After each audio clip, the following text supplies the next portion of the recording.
Are you ready to go back to Titanic? It's been a while. We haven't written in a while. There's been loss. There's been drama. But we're here. Brought to you by the new Faro's Lounge Kickstarter. Sometimes the only thing to get there to do is to get back to what you love to do, which is write comic books, write Spider-Man, and find your voice through your characterizations and your creativity as the ultimate therapy.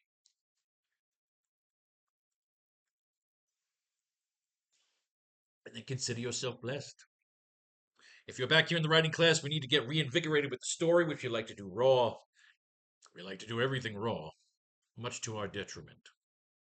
The AracKnight Returns Chapter 2, the sequel to our AracKnight graphic novel. It's always hard to write a sequel. Some people try to shy away from it because they feel like they can't recapture that lightning in a bottle, and sometimes they can't. Who the fuck knows if we can? The goal is we did 4 chapters with 24 pages each, essentially a 100-page story, which we told in 4 chapters. So the goal was to make the sequel bigger by 1 chapter. The goal was to do 5 chapters, 24 pages each, for a longer story, not with filler. The challenge is we mine through the annals, the archives of Spider-Man comic books until we're out of Spider-Man comic books, or we just don't want to write fucking Spider-Man anymore. He is our Batman. He is our Bastion, our Homer, our Odysseus. So let's reinvigorate ourselves with the story. We know how the sequel ends. Well, not that sequel, but the last chapter ended. With Spider-Man getting the shit kicked out of him by Sandman and Vulture, who are our lead bad guys in this particular story, at least out of the gate. And I remember we were developing our new story for this new chapter, where Spider-Man's forced to team up with his arch enemy, the man who ordered the hit on his parents, Mr. Norman Osborn.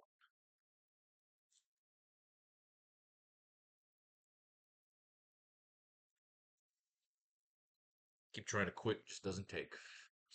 The AracKnight Returns, Chapter 2 by Faro Kane. We start with a small.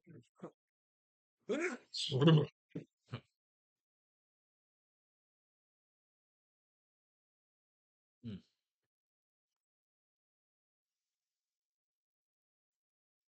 start with a small panel shot of a pair of hands working with a high-tech laser drill. As the hands weld a piece into place, many moons ago, during the initial phase of Empire City's construction.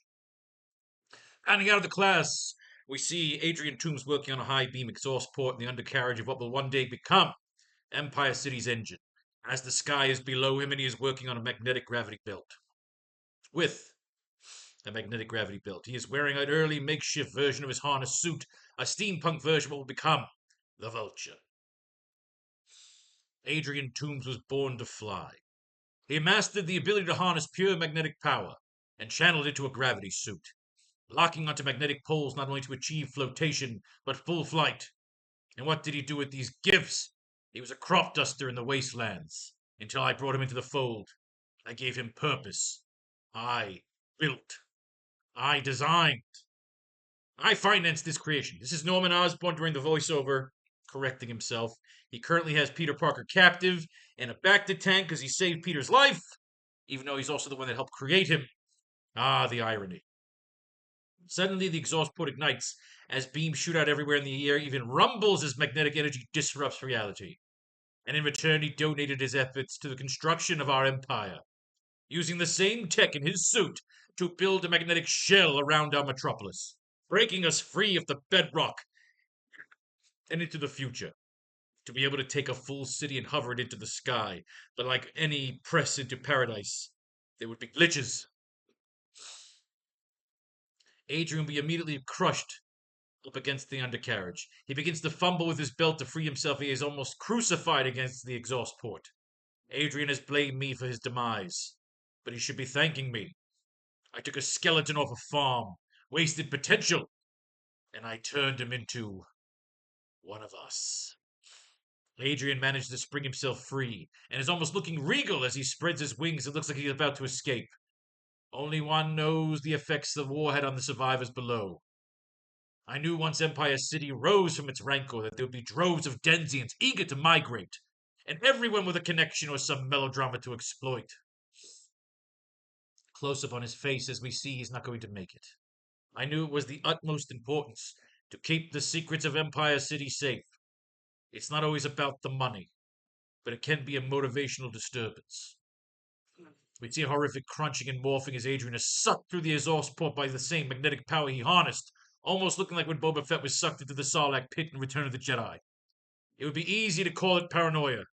I simply made a chess move, based on what I knew the outcome would be, or could be.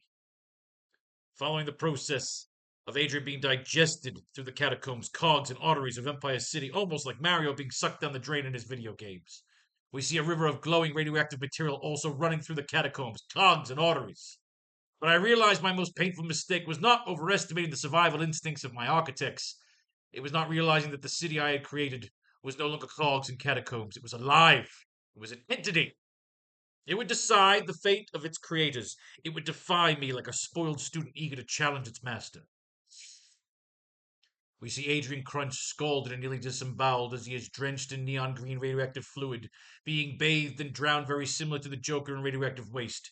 Adrian screams in agony. I dreamed of a city in the clouds. I dreamed of a skyscraper in orbit. Dreams must be built by soldiers. I can't take credit for Adrian's baptism. He was chosen by the city. An exhaust port begins to open as Adrian is about to be dumped out into the wastelands. Many have said that Empire City was the epitome of evil, free to dance and toil while Americans took up arms and killed each other. And I say it was necessary. For the preservation of our people, the center of the coil can only stir the coals, and not lay ourselves upon the ashes, thereby erasing our species due to the disagreements and hurt feelings. This country falls into two categories: the warriors and the waste. Like a water slide, Adrian is sucked into a funnel and is about to be dumped out a la Luke Skywalker on Cloud City. But instead, the suit begins to lock in and protect him like it is his snake skin. He is bonding with his steampunk vulture suit, becoming one with it, very similar to Venom. In a perfect world, they would appreciate the irony of their execution, purified by poison. Like you, like me. As the radioactive waste shoots out of the port with Adrian sucked in, we see the river of deadly waste start to blend and dissolve into the next panel where we see it turns to blue. As we blend the two shots transitioning out of the flashback and into the present. We shouldn't be wasting valuable resources trying to destroy one another. Or even worse, sabotaging this city. Those two beasts intend to sink us back to Atlantis, and I have the means to escape. But for everything you believe about me, I would never leave this place. I am the guardian at the gate. I would never allow anyone to draw their sword against my empire. See, Norman Osborn, while he's a piece of shit, loves this city. Where else is he gonna fucking go? Where we see Peter still trapped and rigged up in Norman's bacta tank, healing from his attempted murder at the hands of the Sandman and the Vulture. Norman is talking to Peter, who can't answer but looks angry, scared, and confused as Norman preaches on. That is why you are here, Peter. That is why you have been spared. That is why I haven't taken the advantage of harvesting every inch of your radioactive corpse, because I need you. I need you to help me save my empire. If you truly are the hero you fantasize yourself to be, you will see fate standing in front of you. Or I can simply say, you owe me. We definitely got to make these script shoots smaller. But we'll do that when we're done. We shall do that when we're done.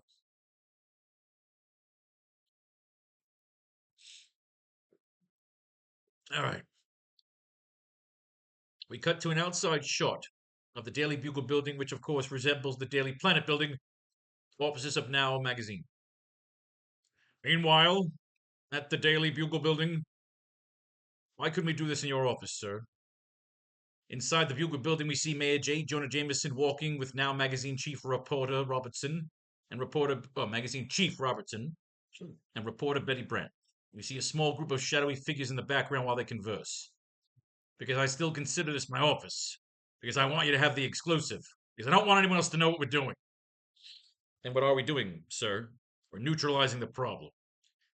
And what happened to your benefactor, the spy? It's classified, Robbie. He's not answering my calls. We pan around. Fucking allergies. We pan around to see Mater. Motherfucking allergies. We pan around to see Mayor Jameson walk into the main room filled with low-level villains and makeshift superheroes. This scene is reminiscent of the bounty hunter gathering seen in Empire Strikes Back when Darth Vader is used hiring bounty hunters to hunt down the Millennium Falcon. Betty runs down the list while Jameson looks on. In the room, we see the Mindworm, the Grizzly, the Cyclone, Pastepot Pete, Monstroid, Krillic the Cruel, Man-Killer, Drom the Backwoods Man, Orb, Zandu, Equinox, Moondog the Malicious, Catman, and Phineas. The idea is to do that scene, but I grabbed all these shitty villains from Marvel Team Up. We needed to use that fucking piece of shit series for something. Here's the roll call. We have the Mindworm, the Grizzly, Cyclone, Pastepot Pete, Monstroid, Krillic the Cruel, the Man-Killer, Drom the Backwoods Man, Orb, Zandu, Equinox, Moondog the Malicious, and one more. I'm sorry, who are you? Catman. Thank you for coming, gentlemen, and welcome to Empire City. There will be a substantial reward for whoever can take down both the Sandman and the Vulture. That number is doubled, of course, for whoever can bring me Spider-Man. But I want him taken alive. Should we say the Spider-Man? No, just bring me Spider-Man. But I want him taken alive. Close up on Jameson angrily and irrationally singling out Pastepot Pete like he was Boba Fett holding his giant comical glue gun. No disintegrations. 4. We cut to an overview of the giant police hovercopter, smaller flight bikes and dirigibles flashing large spotlights all over the skyline of Empire City as they search for the Sandman and the Vulture. Meanwhile, as the fuzz flash bathed the sky, there is still no sign of the Sandman and the Vulture. There is my allergies. Closing into the edge of the city, we see a small silo, avoiding any of the light from the vehicles patrolling the sky. What the hell happened back there? That sure as shit wasn't the cops who busted in. Osborn, he's alive.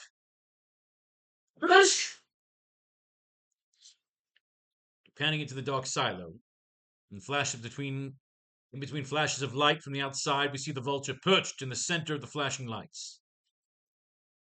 His wings fold around him, protecting him from the light. Almost like Dr. O's arms, the wings are steampunk mechanical but alive. We see him thinking and meditating. Underneath the perching Vulture, we see a morphing blob, which we know is the Sandman struggling to stay in solid form. You're paranoid, Adrian. The doc took out that cackling bastard. I know his scent anywhere. The stench of death surrounds him, cloaks him like a shield. He is the one who has the doctor, which means he has the leverage. Then why did he come after us? And how come he didn't finish the job?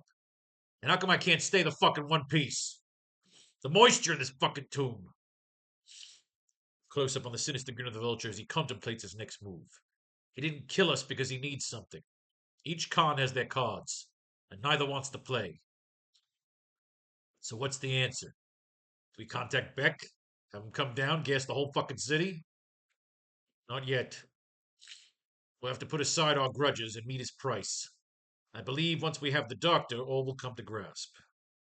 We cut away from the close-up of the Vulture to morph and blend the shot into a close-up of the living brain, aka Dr. O floating and gestating in his chamber, animated yet reserved. As Peter looks on, still somewhat shaky from having just been released from his own back to prison. Peter is wrapped in a ratty-looking robe, almost like the robe worn by Brad Pitt in Fight Club. What have you done here, Norman? How is he still alive? Hatred can be powerful agent? No, hatred can be a powerful agent, Peter. And the same venom that runs through your veins courses through his brain. He is kept alive by the marriage of science and nature, and I'm sure he has you to thank for his evolution. I've been working on adapting a voice box, but I am often afraid of what he'll say. After being pent up for so long, perhaps when the war is over, we can what, Norman? Share a cup of coffee and some blueprints. Rebuild the Doctor as the ultimate science project. Rebuild the Doctor as the ultimate science project. I'm not going to thank you for saving my life, because we both know you're just using me to take out your trash. And I won't be surprised when you look for your moment and sell me out, just like you did to them. While Norman continues preaching, Peter looks upon the back of the tank holding the lizard. Just like he did to whatever this is. Another one of your successful creations? While looking peaceful, Peter almost catches the lizard's eyes opening, like he is watching Peter or sleeping with his eyes open, like reptiles often do. It's that sleek horror movie moment where the monster just starts to awaken, jostled by Peter's presence. Very well, Peter.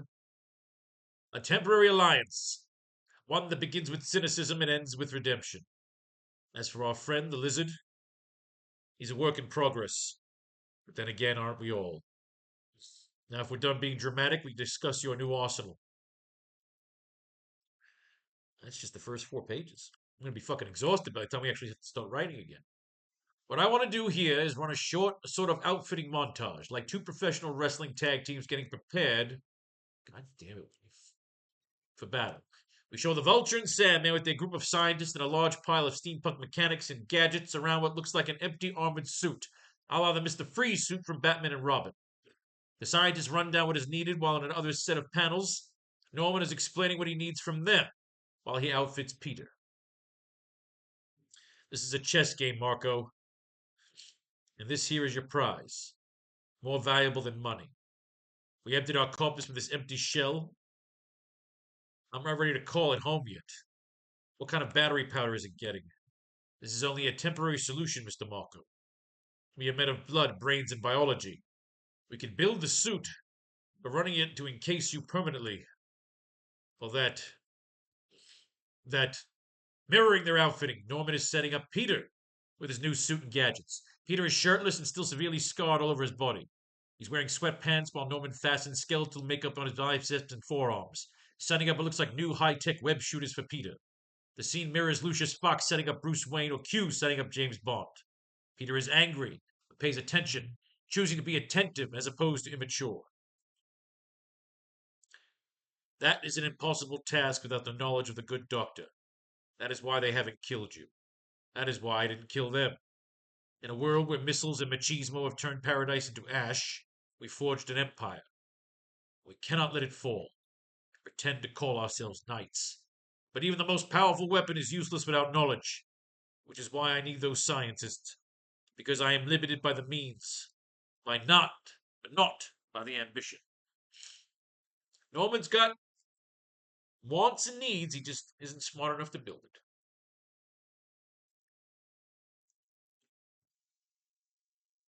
He's Steve Jobs. Norman Osborn is our evil Steve Jobs. He can come up with the iPhone, he just can't fucking build it. We cut to the Sandman stepping into his empty shell of a suit as the scientists start to put makeshift steampunk plugs and circuitry around and among his suit and frame. He is a tough criminal, but even he looks nervous. The Vulture looks on, observing like a calm Bond villain. Norman talks over the scene. They captured Dr. Harrow, who I was using to successfully transfer the brain of our good doctor into the body of a new specimen. And I'll let you in a little secret, Peter. He's in this room. And before you soil my borrowed sweats, it isn't you this time. We cut back into Norman's lab, where Peter looks at almost like a victim in a horror movie, as he sees a deranged-looking Norman gesturing over to the tank containing Dr. O's brain and the lizard. You can't mean it. My very own monster? But I do, Peter. I do. It was the dinosaurs who once ruled this planet. I am merely channeling the evolutionary charts. So Norman's fucking crazy. We're literally bringing back the Lex Luthor mad fucking scientist. He wants to put Dr. O's fucking brain in a lizard's body. That's just his crazy fucking plan. Like we don't always need a world-ending plan. We just need a crazy person. And 2 other guys trying to fucking, sink the city. Back to the Vulture and the Sandman, where the Sandman is locked into the suit as several openings shoot out steam and start to crank and move as they control his molecular structure as he attempts to move like Frankenstein or the Tin Man or the first Iron Man clunky suit, a steampunk dream. Norman continues to describe the scene. In order to ensure the successful marriage of man and reptile, I need Professor Thaxton to perform the transfusion. And I need Professor Jorgensen to transform the blood. These are the only men on the planet who can do it. More valuable than money. Back to Peter and Norman, where we see Norman holding up what looks like a black flak-jacketed suit very similar to Snake Eyes from G.I. Joe. Peter is testing out the aim of the web shooter. His hand shakes slightly while he aims. Is that your plan, Norman? To take back the city with an army of reptiles? I don't suppose either of us will live to see it. I see your trademark sarcasm is healed, even if your aim is still shaky. Those muscle spasms will recede. My personal design of your new suit will protect you from the Sand People. I hope you'll take true advantage of this team up and choose to be attentive as opposed to being immature. You may even learn something. Close up of Peter and Norman locking eyes, almost like Batman staring down the Joker, with Peter being serious and Norman smiling like a maniac. Save your speeches, Norman. When do we fight? As soon as you're done shaking. And how do you plan to bring them out of hiding? And Norman starts laughing. Ha ha ha ha ha ha ha ha. Page 6. This is fun. It's sometimes you want to read this off camera, but I said when you read it out loud, it makes the story come alive again. And it's been a rough couple of months. So I kind of therapy for us all. The spider signal shines across the sky like the bat signal over the steampunk sky bridge, as several police copters and the Now magazine chopper all flood around the scene for coverage. The signal is bright, almost branding and burning itself into the night sky over Empire City. Caption across the panel reads, "Meanwhile, after a few cycles of calm across the mechanical metropolis, a challenge is made. Not with overpumped words over a commercialized stream, but with a light blazing into the heavens, a message boasting of strength and resolve. A signal." We close in on Betty Brant in the Now magazine copter, reporting live on the scene. Good evening, Empire City. This is Betty Brant, Now magazine. We're coming to you live from the Sky Bridge, where we have what can only be described as a call to arms. We see the silhouette of Spider-Man swinging into the scene from a distance as the maniac copters await his entrance amidst the large spider signal shining in the foggy sky over Empire City. The last time we were here, Spider-Man attempted to take down both the Sandman and the Vulture himself. He was sucked into a trap, and that was the last we saw of him. While the mayor seemed openly delighted, most of Empire City feared the worst. We see Spider-Man boost himself into the scene, swinging into frame dramatically among his large spider signal. Knight and Champion making his grand entrance among the neon haze of the night, echoing off the clouds and amplified by the spider signal. We see Spider-Man look sleek, solid black with hints of neon green and lightly upgraded, with the utility belt and packs along the legs and back. We see the hint of several glowing green lines, tubes, and vials along the suit, looking almost like a mysterious radioactive venom or steroids as part of the costume, similar to the venom vials the Batman had in the Robert Pattinson version. He's jacked up. Now, when you read what we wrote here as a narrative, if you got open space in the comic book, you can put this narrative together as boxes, because it's well written. At least I'm biased, of course. In times of chaos, every castle needs a champion. When the city is under siege and our warriors fall, we cannot let the panic rule our pride, because that is when our heroes need us the most.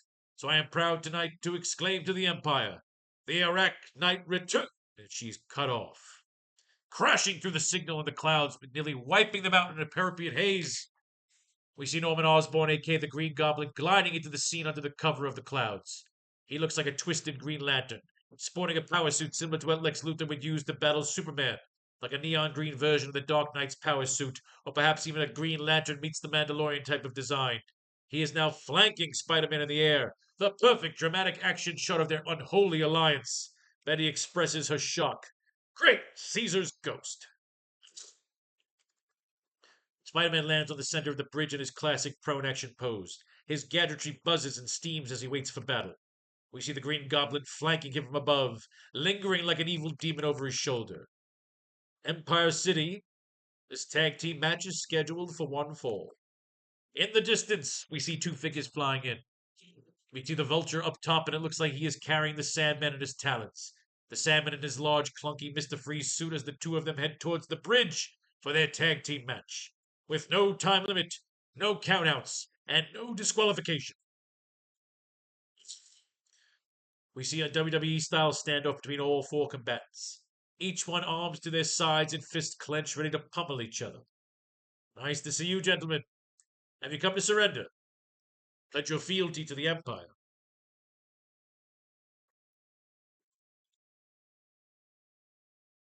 No, Norman. We came back here to claim the doctor. Now you can give him up or we can kill you. Is there a third option? Know your place, boy. He does, Adrian, at my side, like a loyal knight. And we both have something the other needs. Shall we cut to negotiations, or do we fight to the death in the palace that we created? Angered, the vulture is about to jut forward as we see Spider-Man's spidey sense go off, as he's also about to leap into battle. We? You son of a... Wait! As effects of a projectile bomb, he dropped into the center of their fighting pit. Before any of the Cavol combatants can react, the projectile explodes like an EMP, but it is bursting with glue, which explodes all over the combatants. In a nice pan-around type shot over the POV of the four main glue-covered combatants, we see they have been surrounded on the Sky Bridge at all points by the gang of D-list villains and bounty hunters hired by Mayor Jameson. We see Paste Pot Pete at the center, surrounded by the Mindworm, the Grizzly, the Cyclone, Monstroid, Krillic the Cruel, the Man-Killer, Drom the Backwoods Man, Orb, Xandu, Equinox, Moondog the Malicious, Catman, Infinitus. Evening, to all fair and fabled knights and monsters. We've come to collect the bounty upon all of your heads. It's been a devil of a search inside this space station of yours, but I guess you did us all a favor, this laser shower. More of your creations? No. Collection of fucking idiots. We're all about to die. Close up on Spider-Man, his sensors going off as he tries to quell the stressful situation.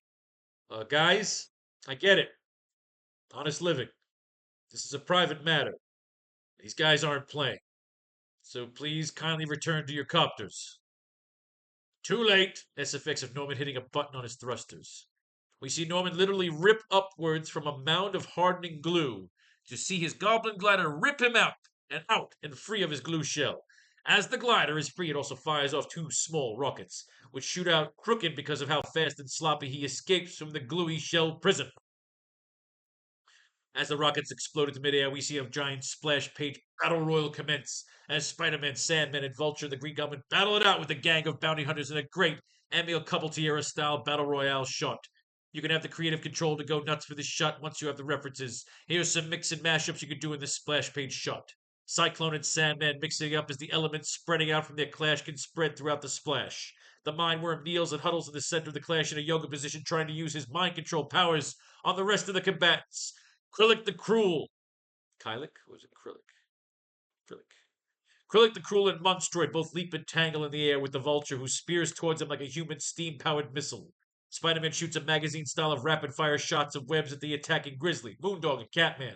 The Man-Killer, Drom the Backwoods Man, Orb, Xandu, and Equinox, Infinitus, all converge towards Norman, who cackles, waiting like a monstrous alien predator about to consume his prey. SFX of fighting Batman 66 style cacophony to spice up the Battle Royale shot. I like that. See? Notes for the fucking artist. Betty Brant narrates over the scene from the Now magazine copter. Ladies and gentlemen of Empire City, we have ourselves a good old-fashioned colossal tussle. In the center of this orgy of violence, greed, ambition, and machismo stands the AracKnight, who in our humble surprise has aligned himself with a man we all thought dead. With his signal burning a beacon towards the showdown at the Sky Bridge, this rumble was interrupted by an army of mercenaries, all motivated by fortune and glory. All we can do as a city is look on and pray that the hands of fate deal the right cards. Now it looks like the Cyclone and Sandman are mixing it up in a clash of titans and elements.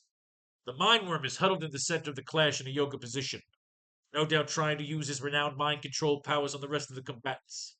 Krillic the Cruel and Monstroid both leap and tangle in the air with the Vulture, who spears toward them like a human steam-powered missile. Spider-Man unloads a magazine of rapid-fire shots at the attacking Grizzly, Moondog, and Catman. That leaves the Man-Killer, Drom the Backwoods Man, Orb, Xandu, Equinox, and Infinius, who are all converging towards the former Mayor Osborn, who seems to be welcoming his attackers with open arms. You know, sometimes you copy-paste the notes into the script, because it's written well. Don't fucking deny it. We cut to Mayor Jameson frantically watching from his office on a big screen monitor. What are you guys waiting for? You guys taking bets on the winner? Shoot at them! Take them all out! But Your Honor, Spider-Man is down there. What about the Sky Bridge? We cut to the cockpit of the lead copter pilot, who is flanked by the rest of the police force. He looks through the copter's targeting scope while Mayor Jameson yells at him over the radio. What's your name, pilot? Pontius, Mr. Mayor. Well, Pontius Pilot, Have you ever heard of the expression, the needs of the many outweigh the needs of the few? I have, sir. Well, Spider-Man's sacrifice will have eliminated the extreme terrorist threat to our empire. We will name the next bridge after him. Now open fire! We see all of the copters start to converge towards the base of the sky bridge where the battle royale is going down. We hear the lead pilot command the rest of the surrounding vessels. Streaming copters fall back. You heard the boss. Converge all weapons. Destroy the bridge. We cut to Spider-Man punching out the Cat-Man as his sensors go haywire. What now? Spider-Man barely has time to shoot a massive web vine up towards the top part of the bridge, but the missiles all converge and blow apart seemingly every inch of the sky bridge. Only two people can pull this off, and I know one of them isn't the commissioner. So by the time I find out, I'll be too dead to care. As the sky bridge has now been blown to bits, we see the combatants all about to plummet down towards the wastelands below. We see Spider-Man has successfully hit one of the copters with a web vine as the copter attempts to save him as he rises above a large fog of falling sky bridge debris. Sir, Spider-Man is airborne. I can save him, sir. What? Yeah, sure. Do your best to bring him back safe. But before any rescue can be attempted, we see a large amount of hands all grab Spider-Man at once, like the talons of demons and villains drag him into hell as he disappears into the cloudy debris. If we get clear of the rubble, we could. It's getting too heavy. Spider-Man is being. We see Spider-Man completely disappear into the plummeting cloud of debris and destruction. Oh, God, I love this. This is fun. I love writing Spider-Man. We cut to Mayor Jameson, covered in flop sweat, spilled coffee, and cigar ash as he listens over the radio. He's gone, sir. Gone? You mean it? Yes, sir. All of them. Gone. Relieved and proud, Mayor Jameson is about to kick back in his chair and take a long puff, but his bliss is interrupted as Commissioner Stacy barges into the room. You've got some nerve, Jameson. That's Mr. Mayor, Commissioner. You want to stand on ceremony with me, or do you plan to commandeer the rest of my men while you send me on a wild goose chase? Mayor Jameson leans forward, and in a desperate attempt to calm down the commissioner, offers him one of his cigars. I'm in charge of this empire, George, and sometimes that means making tough decisions. Spontaneous decisions that will affect every citizen.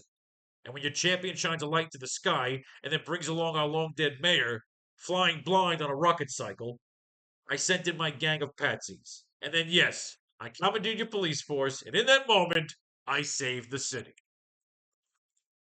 Commissioner Stacy sits down in front of the mayor and takes the cigar while Jameson lights a match for him. But you destroyed the sky bridge. Bridges can be rebuilt. It was all part of the plan. What plan? You first, Commissioner. Did my wild goose chase pan out? It did. I have your scientists. We collected them from the toy district, just as Marco and Toombs left for the battle royal. Elated, Jameson slides over a cup and pours out a steaming cup of coffee. And where are these saints being kept? They're safe, with my loyal flank.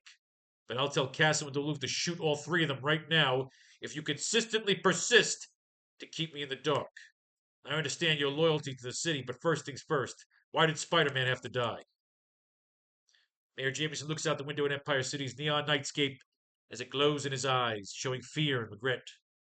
I didn't kill him, George. I merely traded his life, well, in essence, all of their lives, for my son. Traded to who? What happened to your son? I go back a long way, George, so I won't insult you. We see Jameson push a button on the wall that reveals a secret hidden door. My son recently returned from a mission to the moon base. He came back with a container of rare gems and spores. Going into the room, we see Colonel John Jameson, much like the Peter and the Lizard were in Norman's lab, floating unconscious in a Bacta tank. This one looking more clean and high-tech, but still a dreary mirror image of the Bacta tanks that previously held Peter, Dr. O, and the Lizard. Unfortunately, he also came back in a coma. So we leave that little mystery up in the air. We're creating our own little Spider-Verse. We're almost caught up. What do we do next? Shit. We have to write new shit. We cut to a shot of what looks like the wasteland spread of a ruined city, where sandstorms and dirty fogs cover what looks like endless abandoned sprawl. Very similar to what Metropolis looked like when Darkseid destroyed it in the Justice League, the crappy Zack Snyder movie. We can even have an homage to Planet of the Apes where we see the ruins of the Statue of Liberty. Caption across the panel reads, "Meanwhile, along the once populous urban sprawl below Empire City. Panning in, we see a small gathering of scavengers in ratty hoods and cloaks. There are rats everywhere.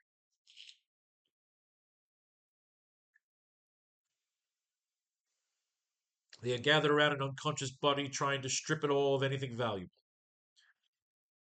SFX of the rummaging. The last thing I remember is going straight to hell. This can't be it. This must be limbo. This must be that healing factor that comes with the poison running through my veins. The poison which I promise I will spoon feed to Mayor fucking Jameson." Close up on one of the scavengers' dirty, ripped, gloved hands as it takes a grip of what looks like Spider-Man's damaged but still low functional utility belt. Uncle Ben. I keep hoping he's tracking me, like he always does. I keep waiting for Uncle Ben to swoop in and save my ass, just like Alfred. That's why I didn't flinch when he recommended a utility belt. As they grab it, Spider-Man immediately awakens and thrusts upwards, frightening the scavengers. Uncle Ben can track me from any point in Empire City. Discombobulated, Spider-Man immediately goes into attack mode and attempts to shoot webs at the scavengers, who scatter like cockroaches, as well as the rats, who scatter along with them. But his web shooters are empty and broken. They spark and fizzle as he tries to shoot at them. Which would be perfect if I wasn't currently several miles under it.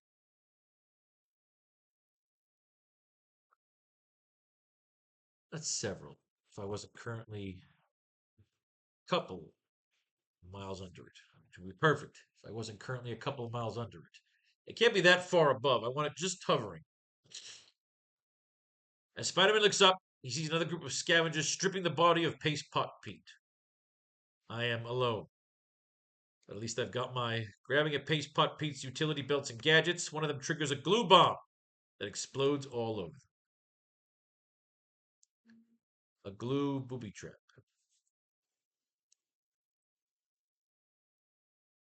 Spider-Man pulls off his mask as he stands over the dead and glue-drowned bodies of Paste Pot Pete and the scavengers.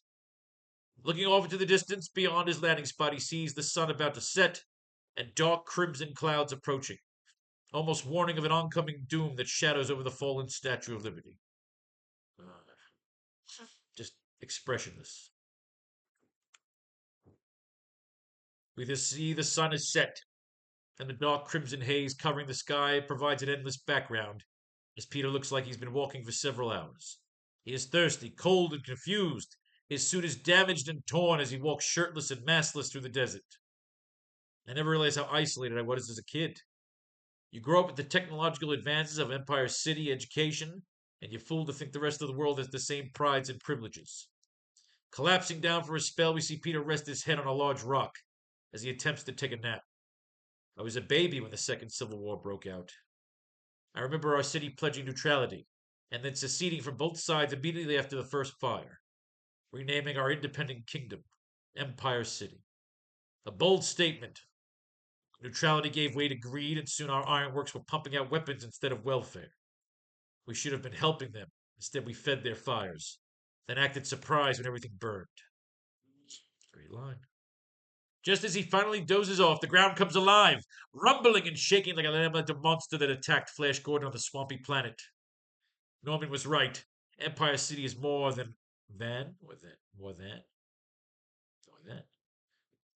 more than an average.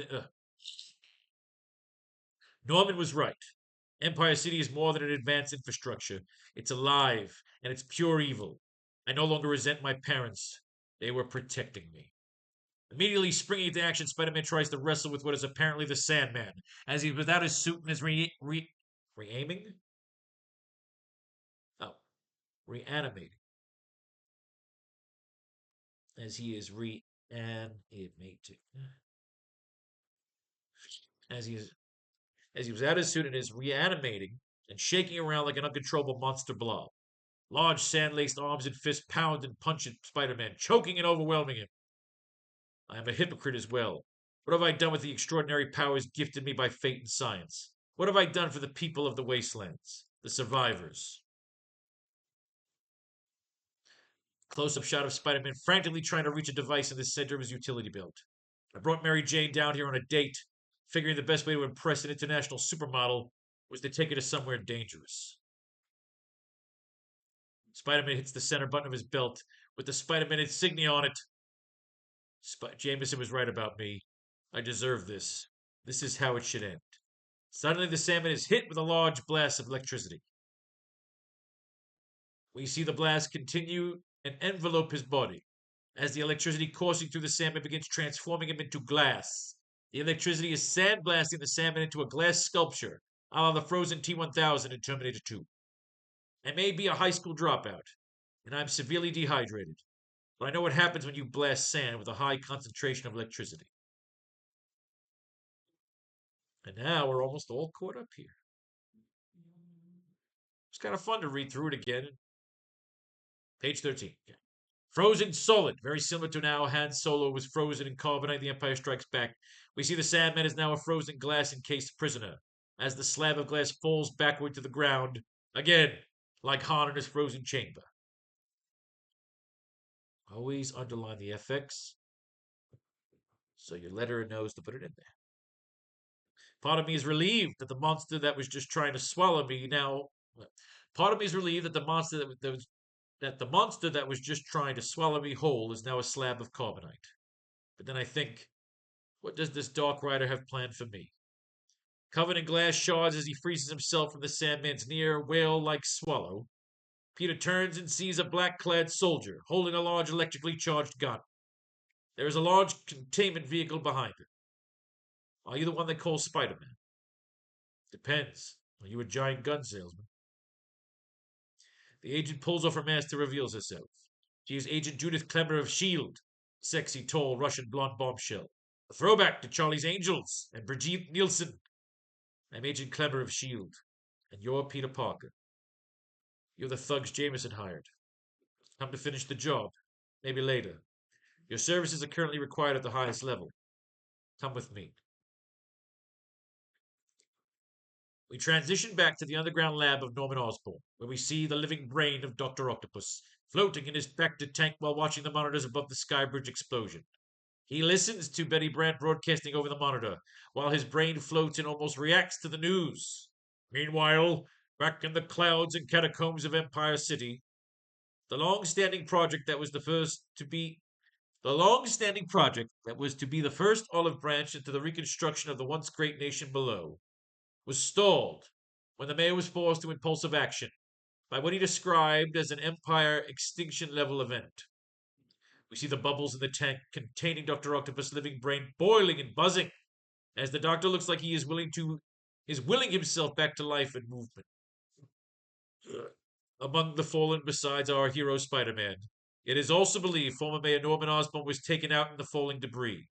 Long believed dead, he came riding into tonight's battle on what looked like a rocket cycle, a green goblin gliding through the night. Almost like Darth Vader in his own Bacta tank.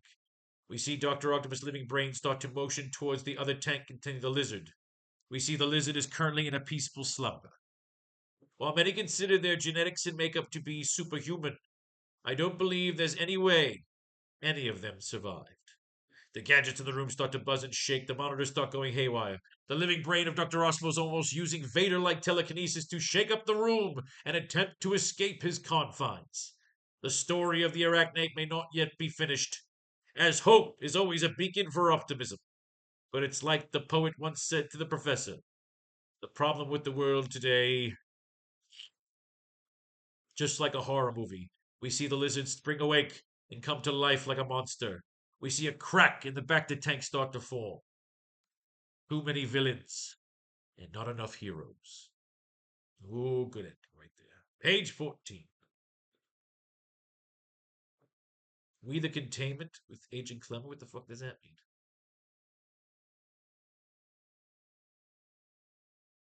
Oh, we go back. Okay. We go back to the containment vehicle with Agent Clemmer. Spider-Man and the captured Sandman driving towards what looks like an overturned tanker ship lying in what looks like the ruins of Washington, D.C. So what does S.H.I.E.L.D. want with me? And please tell me that giant ship we're driving towards is secretly S.H.I.E.L.D. headquarters, like they always do in those James Bond stories. An overturned tanker, okay. The hull of the overturned tanker opens up as the containment vehicle drives through it. This is a tunnel. My apologies, Spider-Man. The shield does waste its... Does not. My apologies, Spider-Man. The shield does not waste its money and resources turning tankers into towers. Well, chin up then. As the vehicle pulls up and Peter gets out, we catch the silhouette of Nick Fury, his long trench coat and his piping cigar. Old school super spy vibe. They are inside the president's bomb shelter under the ruins of the White House. Welcome, Peter Parker. The president's bomb shelter. Under what used to be the White House. Top of the world, huh, kid? How is your president nowadays? Where is your president? Hawaii, last time I checked. Making another shitty movie. I think this one's about you. You have me at a disadvantage, sir. You seem to know enough about me, and yet I know nothing about you. Or why you went through all this effort to bring me here. Unless you were just looking for the Sandman, and I got lucky. So you want to cut the mockery and get to the fucking point? Well, I like that. Peter shakes hands with Nick Fury. You look thirsty, kid. Agent Clemmer. Yes, sir. Get this kid a milkshake. Then take him for a shave, a shit, and a shower. All in that order, sir. We'll talk after. And by the way, the name's Fury. Nick Fury. We see Peter firmly cleaned up and freshly showered. Shaved and we see a firmly cleaned up and freshly shaved and hydrated Peter, wearing gray shield sweatpants and matching open zipped hoodie. He is sitting relaxed on one of the president's comfortable leather recliners while watching Nick Fury's presentation. Nick Fury explains while showing Peter the images on the hologram. I always love when we fucking miss words. We see holographic images of a castle, heavily guarded by an army of armed soldiers with insignias and weapons from Madripoor. Comfortable? If you have it.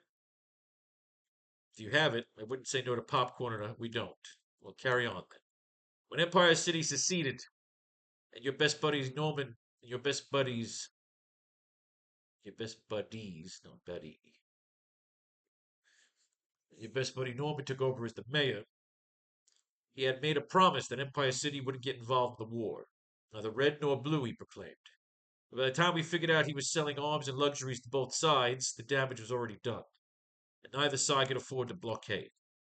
And even after the country was done killing each other and was ready for reconstruction, he refused to share any of the technological gifts of Empire City, which left all the country wide open for foreign agents, who have been smuggling arms and weapons out of Madripoor and into the hands of thousands of scavengers, arming the survivors and to finish each other off. A whole lot easier to take over when there's no one left. Even after a nuclear civil war, much of this country is still prime real estate. Not much, I don't want to say much. A whole lot easier to take over a country when there's no one left.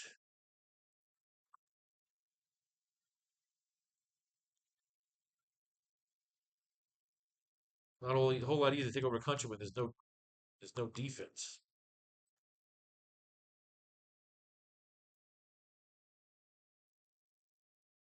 A whole lot easier to take over when there's no defense. Even after a nuclear civil war,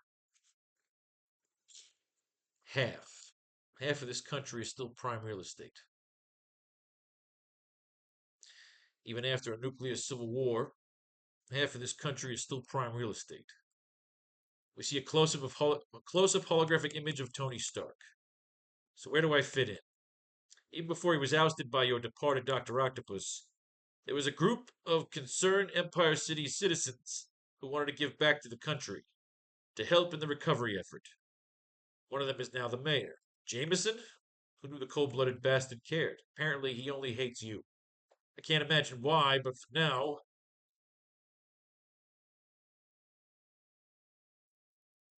Apparently he only hates you. I can't imagine why.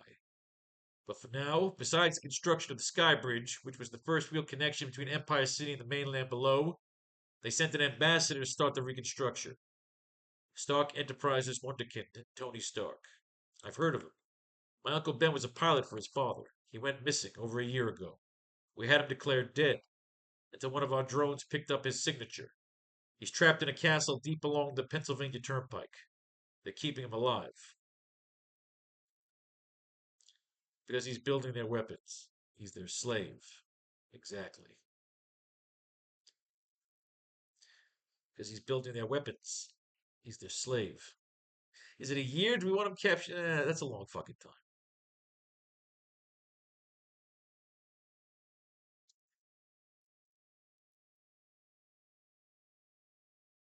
He went missing.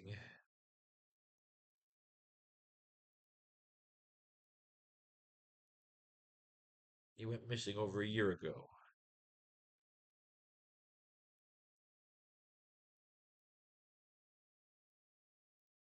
He went missing over a year ago. That fucking he's gone for a year. He's a prisoner. He's a prisoner of war. We had him declared dead until one of our drones picked up his signature. He's trapped in a castle deep down along the Pennsylvania Turnpike. They're keeping him alive because he's building their weapons. He's their slave. Exactly. Close up on Peter leaping out of his chair, refreshed and feeling confident. So now I get it. You recruited me to go into the lion's den, rescue your Iron Knight. I want you to head up the team. Team? You can't mean it. Showing into another room, Peter first walks into it thinking he's about to be asked to join the Avengers. But in reality, Nick Fury takes him into a room where we see the Sandman still encased in his glass carbonite prison. We see the Vulture sprawled up looking like Da Vinci, the Vitruvian Man with his wings pinned. Vitruvian Man? Vitruvian Man. We see Norman Osborn strapped up on a standing gurney, like Hannibal Lecter, still smirking even though apparently unconscious. My whole life I'm dreaming of teaming up with Cat. You've got to be kidding me. I like that ending. That's how he ended it. With Spider-Man thinking he's joining the Avengers and he walks in, he's basically joining the Suicide Squad. So that is what we're up to. Today, we got to do pages 15 and 16, the 8th installment of 12, into the second chapter of the AracKnight Returns.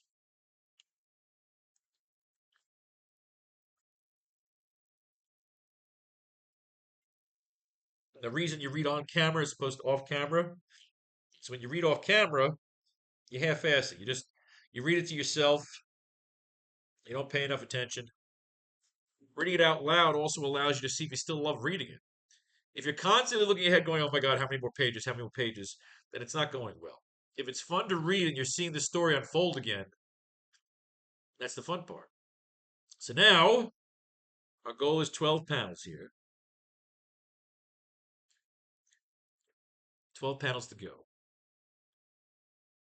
And let's go to our Suicide Squad twist. Spider-Man, Vulture, Sandman, maybe Goblin, maybe not. Maybe he's the one who busts him out, but he has to get his hands on some tech. Osborn refused to share tech for the country bill. We already read that. Mayor James did. One of those ambassadors was Tony Stark. Agents of a foreign empire has taken him and is forcing him to labor to build weapons to finish off America for good. Madripoor, evil for Madripoor could be aliens, could be Skrulls. Spider-Man, Vulture, Sandman could be forced to extract Stark, which is what we're working on now. Spider-Man makes new web shooters for Spider-Man. S.H.I.E.L.D. makes new web shooters for Spider-Man of Adamantium. If we bring New Orleans into our storyline here, we will call it Storyville, its old name for it was a den of ill repute. Very Venice because of the flooding. While all the villains have been exiled from Empire City, Dr. O can escape his subterranean prison and use either the lizard as an avatar, or like Krang uses the lizard with his brain on top of a power suit, like a contraption with the lizard's body. I like that. Hot blonde S.H.I.E.L.D. agent Judith Clemmer. Okay, we got her. At some point, either we open one of the chapters with a commercial for the Spider-Mobile that is a send-up of Spider-Man ads or moves to open the story, or Spider-Man at some point can have his web shooters or powers temporarily disabled, and he can use the Spider-Mobile like a Batman scene or a James Bond thing. Okay. Like his Aston Martin, he steals it from whoever made it for him and uses it. S.H.I.E.L.D. could gift it to him for the climactic scene. I like that too. Something within the catacombs of Empire City, which could be the ruins of New York or DC, or the mega city Easter eggs, where we can see the gigantic laser machines that run Empire City, perhaps even with slave labor, prisoners of war. That I could put too. Like that movie with this train, right? Snow Train, Snowboy, what the fuck? Snowpiercer.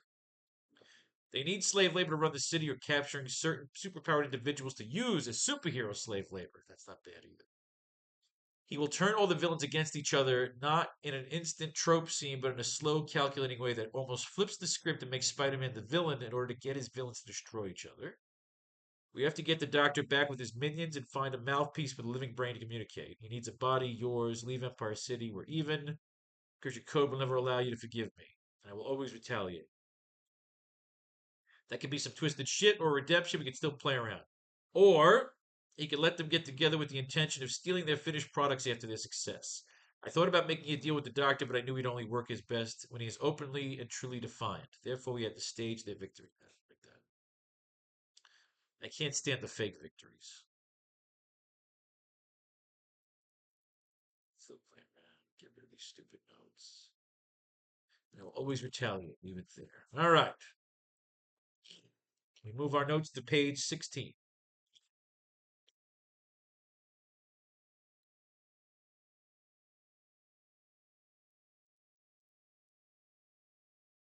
We always refer to our notes if we find ourselves trapped. But it's time to go do some mining. We start with The Amazing Spider-Man, flagship story. We take you back to April 1976. I'm not even born yet. I'm still an apple in my dearly departed father's eye. I would not be born for another 14 months. When a high-powered computer engineer is found dead, Spider-Man must investigate all powerful motives. What is the worldwide habitual offending computer? And what happens when such a powerful program develops sentience? But first, I have to use the latrine. So enjoy this. Let's show you some art while I go use the bathroom. I'll show you some Yakuza art. There you go. Yakuza Sue Storm. Back in 1 sec.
Better than ever.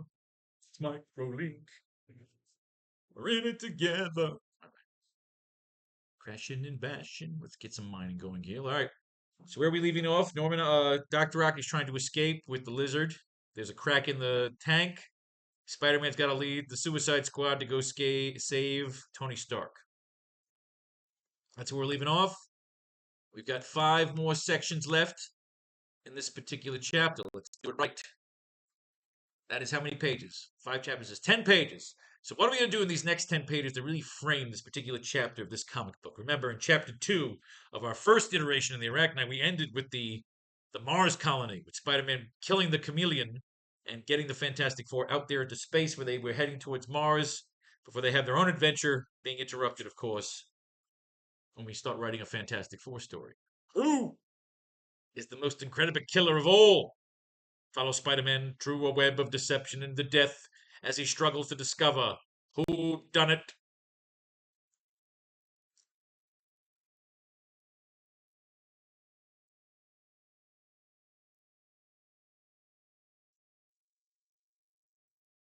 All right. We leave off with him going in. You've got to be kidding me. So are we cutting immediately to their mission? They've got to go save Tony Stark from basically an army of terrorists.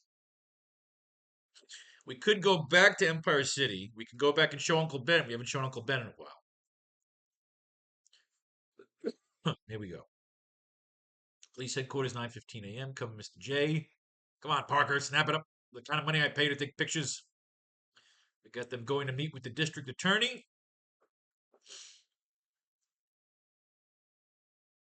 My lad, have you any idea what you're about to get yourself into? Okay. District Attorney Tower. Now that we're assembled, I'm certain you all know why I called you here today. All right. Franklin Nelson told me a great deal about you. Glad you could join us. I believe you'll find what I'm about to show you is most intriguing. I noticed your paper covered the death of a Mr. Bradley Bolton a few days ago, Mr. Jameson. Of course, you know that Bolton was working with our Dr. Armstrong Smith to discuss a specialized computer. Bradley Bolton, was that the guy killed with the whole, that was the guy who was running the 100 yards? That's fucking stupid. Mechanism designed to catalog all worldwide habitual offenders. Well, this is kind of like what S.H.I.E.L.D. was doing with Captain America in that second movie. Was it The Winter Soldier or Civil War? No, it was Winter Soldier. So I think we're just ripping off this. We can't use this. But let's go through it. We go through every story. Something must be happening here. Officer Gillis, will you open that door, please? They blow the door open. Uh-oh, great Godfrey, someone else is dead. Armstrong Smith is dead. The computer, I believe if I remember this one, it's the computer killing everybody. First, Bradley Bolton, a man I knew and admired, now his associate. Seems somebody doesn't want that computer into operation. No leads, small caliber weapon. Someone killed Smith in a locked room. Spider-Man's gonna take the fucking heat for this one. There are times when the gnashing of the great rusted wheels of bureaucracy absolutely astonishes me. Police are running around like copper button chickens with their cheery little heads cut off. Spider-Man, of course, is going to go and he's going to get caught. That computer is going to set him up, isn't it? I don't remember. I haven't read this fucking story in a long time, but I think the computer looks at him in that room and says, "Fuck it, let's frame Spider-Man." Jason Sledge, Leroy Talent, Conrad Fox. Now he's got to track them down. I'm not sure what we can use in here, but we mine. We mine every Spider-Man story. Hey, what are you doing? It's called escaping, buddy. Something I'm fast becoming an expert at. Beats up the cops. These poor cops always get their ass kicked in every fucking story. Swings out the door. I got a date with three little pigs. This Weasel Jackie's a professional informer. Every major city has its underworld, and every underworld has its share of these. All right, grabs him. What do you want from me, Spider-Man? What does everybody want from you, Weasel? Information. You're gonna tell me where I can find Jason Sledge, Leroy Talent, and Conrad Fox. I'm gonna see how high you can bounce. All right, Spider-Man, I like that. He's fucking with the guy, leaves him hanging. He's got to go track down some guides, some low-end shitty bars, local rats. They're another thing entirely. I tell you, Duke, you should have seen the look on that jerk's face when I pulled my blade on him in that alley. And hey, who? The name's Spider-Man Handsome. I'm currently looking for a hired killer called Jason Sledge. Are either of you Charlie Atlas rejects seen him lately? So Spider-Man's gonna go beat up everybody at the fucking bar.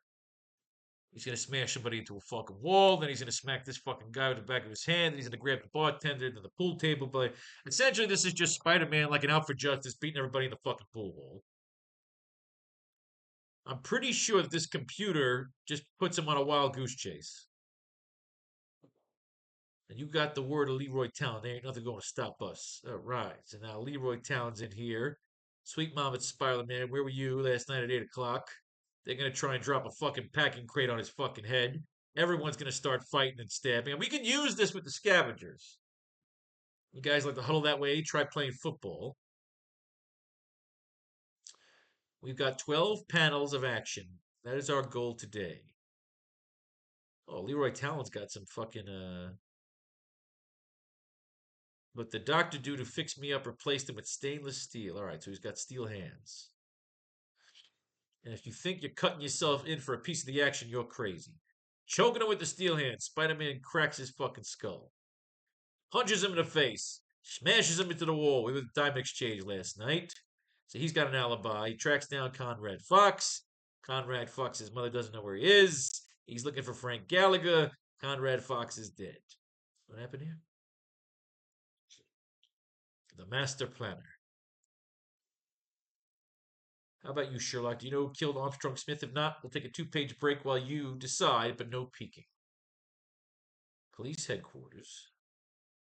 This computer is so simple to operate, even a politician could handle it.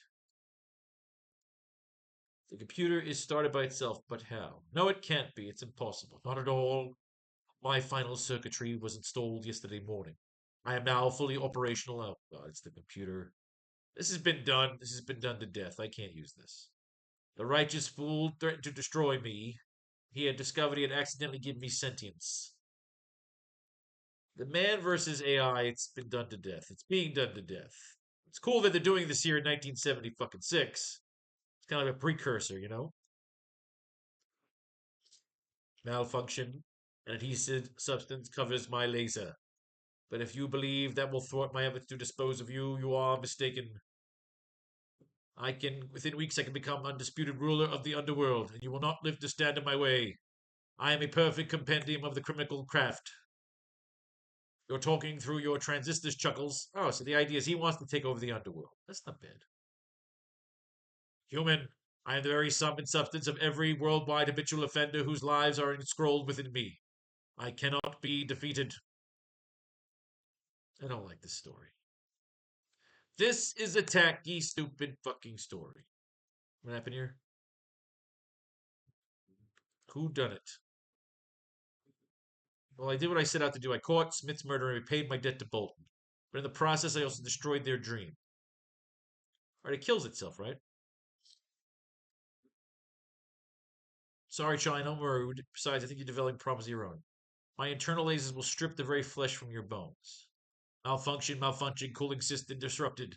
Circuits beginning. Yeah, basically like my fucking computer, it overheats. Oh, it dies. It's stupid. I hated this fucking story. The story sucks my ass. Mirage, and that's what we get up to now. The stupid fucking marriage of Betty Brant and Ned Leeds.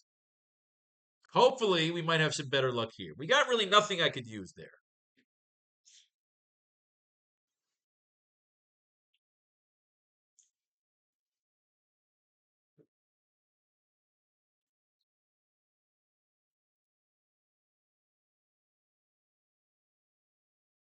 Moondragon is pulled into the year 1692 by Scarlet Witch's magic and provides aid to Scarlet Witch, Spider-Man, the Vision, and Doctor Doom as they battle the Dark Rider. All right, let's see where this takes us. April 1976. We're going to 1692. Will we get something that we could use? We can have him come upon a cult.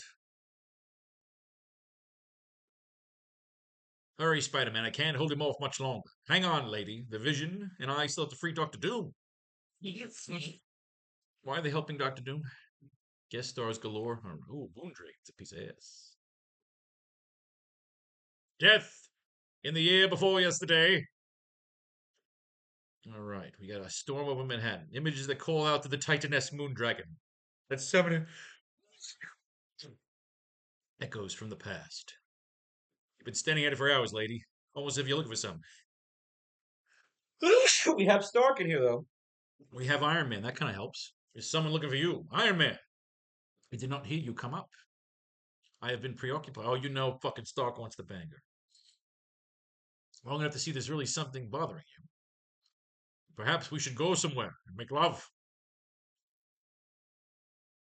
I dislike seeming so distant. How can I explain about their dreams? Dreams have haunted me since Wanda and the Vision vanished. I see she's having some menstrual cramps. My mind. I am the Moon Dragon. She's an Avenger. You know, Stark's trying. If tomorrow make Avengers style porno movies. She sinks to the cold, unwinding floor. The sucks her in. Oh, she gets sucked into a sphere like a note in a bottle, afloat on the seas of time. I am no longer in the Avengers mansion. She is in the past. What in Thanos' name is that? Where here eyes offer no explanation of the scene as she goes. All right, I like this. We got prisoners. A scene which revolves around the prone forms of two of her fellow Avengers, the Vision and his wife, the Scarlet Witch. And knows about two other beings she knows from her mind. Probes of the Avengers file, Spider-Man and the deadly Doctor Doom.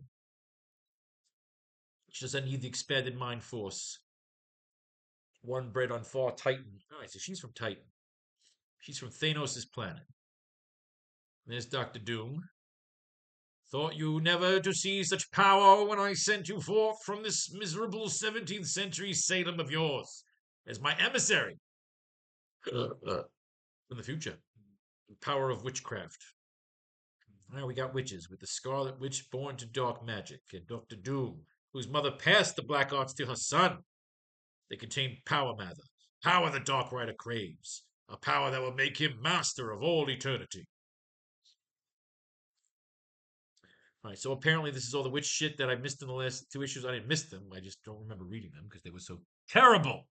Oh, I remember this Cotton Mather asshole. All right.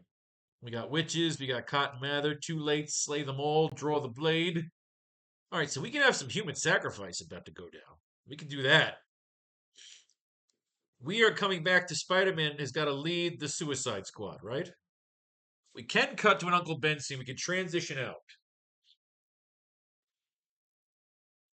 They have collars on like the Suicide Squad. Restraining bolts. They have restraining bolts. I like that. Like Star Wars. But I think we need a transition before we go back to them. They got to go spring. By the end of this story, in the next 10 pages, what we set up here is they have to free Tony Stark or maybe get captured themselves.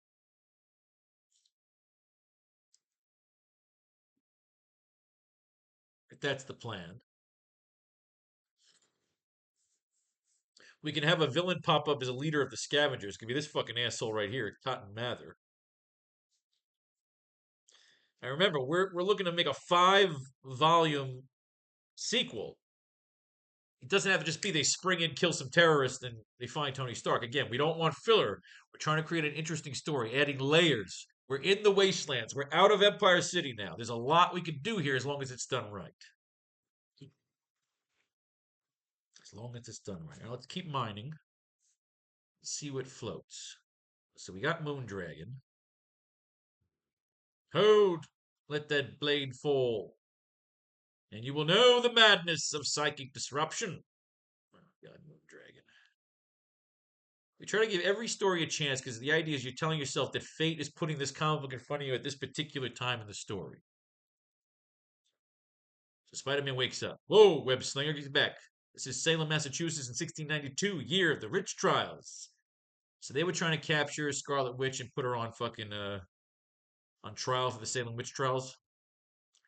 Doom's Castle. Now I'm starting to remember. Who can use our own power to destroy us all? So Moondragon's fighting the Dark Rider. She's getting covered in all sorts of blasts and energy. Die, woman. She begins to see within the Dark Realm. They're fighting each other in this fucking Dark Realm. All Moondragon really needs to do is show her titties. Masters of the dark places of science, witchcraft, and time, locked away in black towers, ruling the worlds and life forms below them. Moondragon and the Rider appear to be in the throes of some sort of mind lock. Giant fishbowl. She shoots it fucking her. He's still floating. Act 3, Act 2, the towers fell, the wizards died. Save for one, the strongest and darkest, the lord of the time stream in which he fled. The Dark Rider. Alright. And the world he left was the first age of man.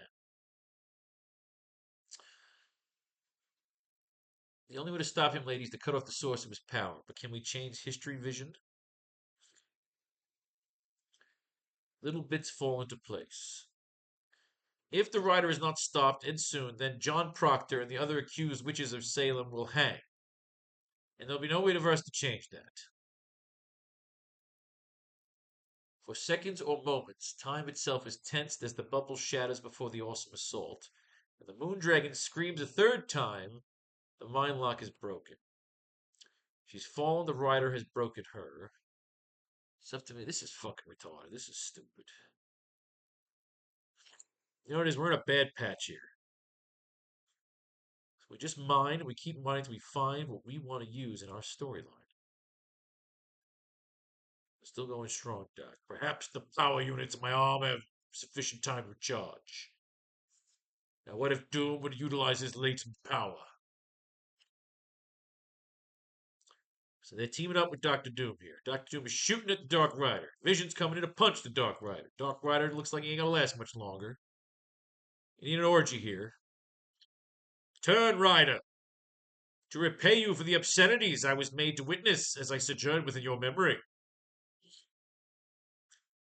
Something here with this cult could play in. It can't just be Tony Stark in a basement making weapons. There gotta be something going down here. Time circuitry, corporate his armor. He's going back home. Did he leave him there? A while back, Doom offered that me and him should be partners. Every time I think about how I joked my way out of it.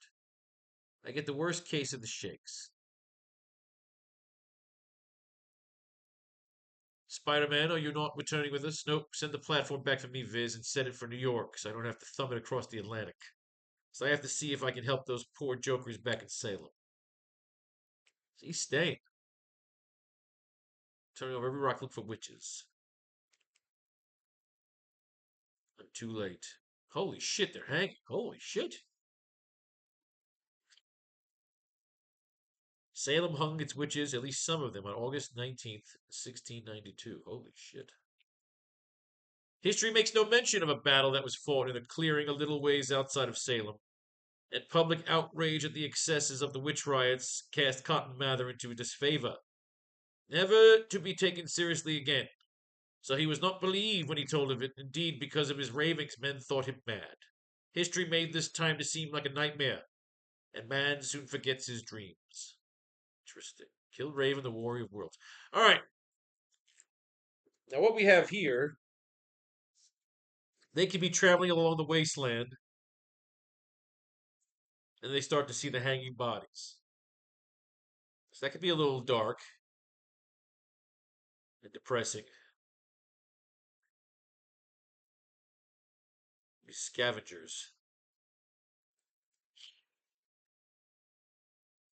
And that's when Vulture and Sandman could be running down Norman as they're in the car. Tensions could be acting up. Their restraining bolts could be fucking with them, Nick Fury could be monitoring them. So what do we make? What are we, Colonel Fury? The first wave? No, you guys are the main event. I'm the cleanup crew. I need something before this, though. We need transition. So what do we have before that? Was him? We see Norman Osborn strapped up on a standing gurney. Okay. Tank, right? When we have the tanks, what do I fit in?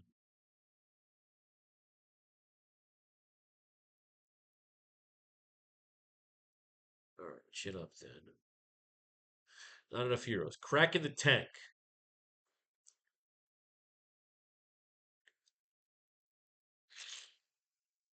You gotta be kidding me.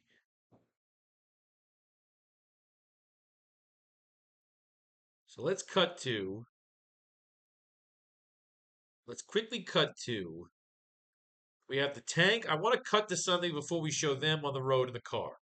They see them getting in the fucking car. Cutting back to Dr. O. There's a crack in the tank.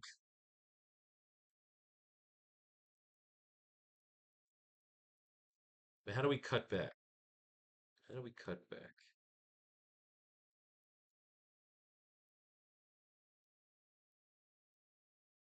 When we transition back to Suicide Squad,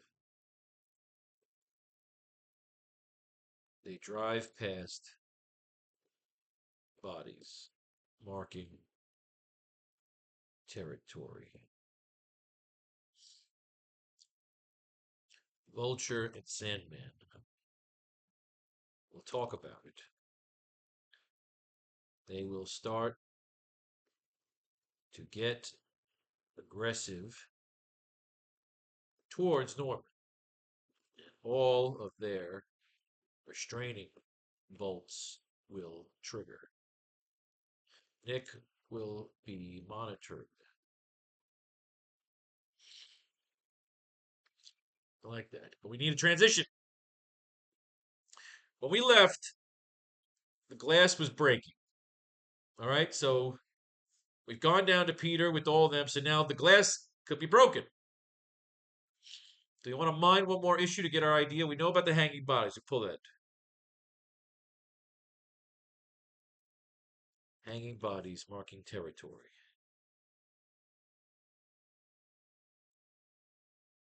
They could get hit with a missile.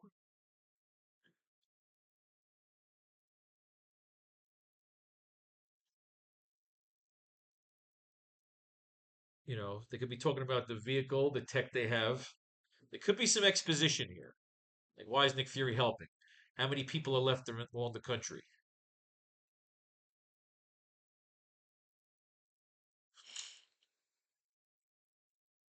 All right.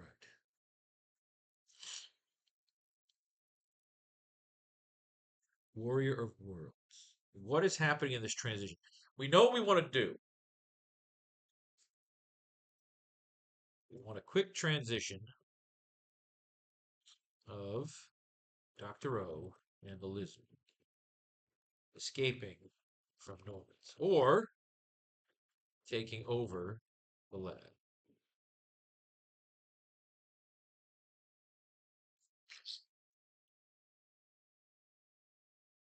We're going to come back to Kill Raven and the Warrior of Worlds. Let's get back over here. Let's get to this wedding. If there's something in this wedding issue between Ned Leeds and Betty Brant that we could use in them escaping that fucking lab. All right. Ned Leeds and Betty Brant are getting married. We have a low-level villain called the Mirage. Computer murdered somebody. Hot shower, cold glass of milk, a few hours sleep. He's got a wedding to go to. He gets hit with a broom. It must be his landlord. It is his landlord. He gets away. She caught him on the roof. He sneaks back in. He's got sour milk. Bowerly Darrelly. Okay, so we got Dr. O. He's kind of hiding, right? Because he's being haunted by the ghost of Hammerhead. Maybe they blew up that big nuclear fucking explosion. Dr. O! Good old. All right, so we're here. Dr. O escaping. Okay. The Hackles. Go away, curse you. I'll stand for no more of your. He's being haunted by Hammerhead's ghost. I always remember what's going on here. Okay, but we have Dr. O escaping here.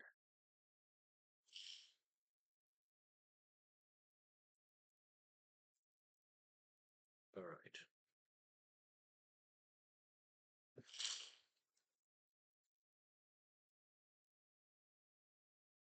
Panning up over the fog of the wastelands. We see a long shot of Empire City lit up at night and floating above the country.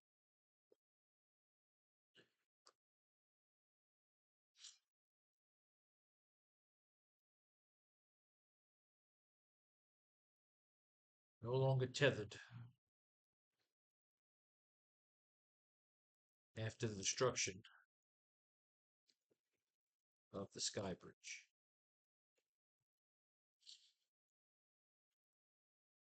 Empire City hovers while the sun sets. Ah, goddamn allergies. It's always when you're reading and you're working, everything has to itch.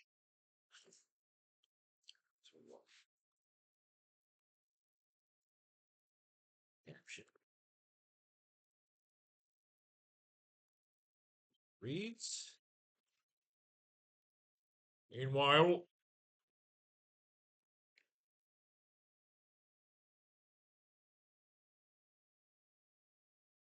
in the hovering metropolis, truck. Meanwhile, in the hovering metropolis, above the fallen AracKnight,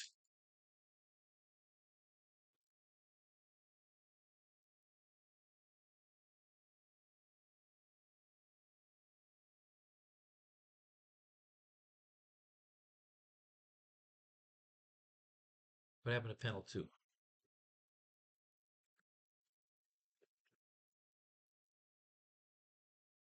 Who's panel 2? Meanwhile, in the hovering metropolis above the fallen AracKnight, cutting along an alleyway in a sectional trench of Empire City. We see a small explosion in the trench. No one reacts. Any and all vehicles keep passing. Any and all vehicles and patrons keep passing. Explosion is too small to notice for everyone, everything, not paying attention.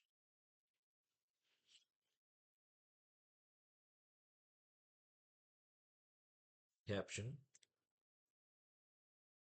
along the panel reads,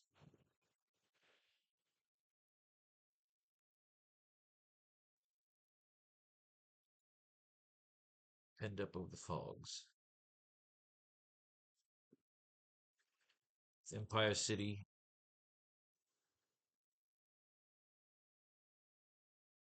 Having survived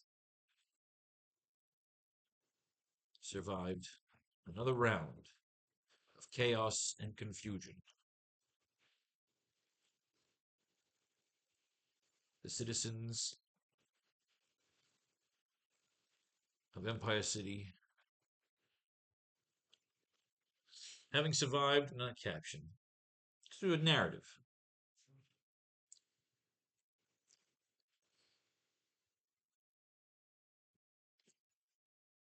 See, Uncle Ben could be tracking. We can have Uncle Ben tracking.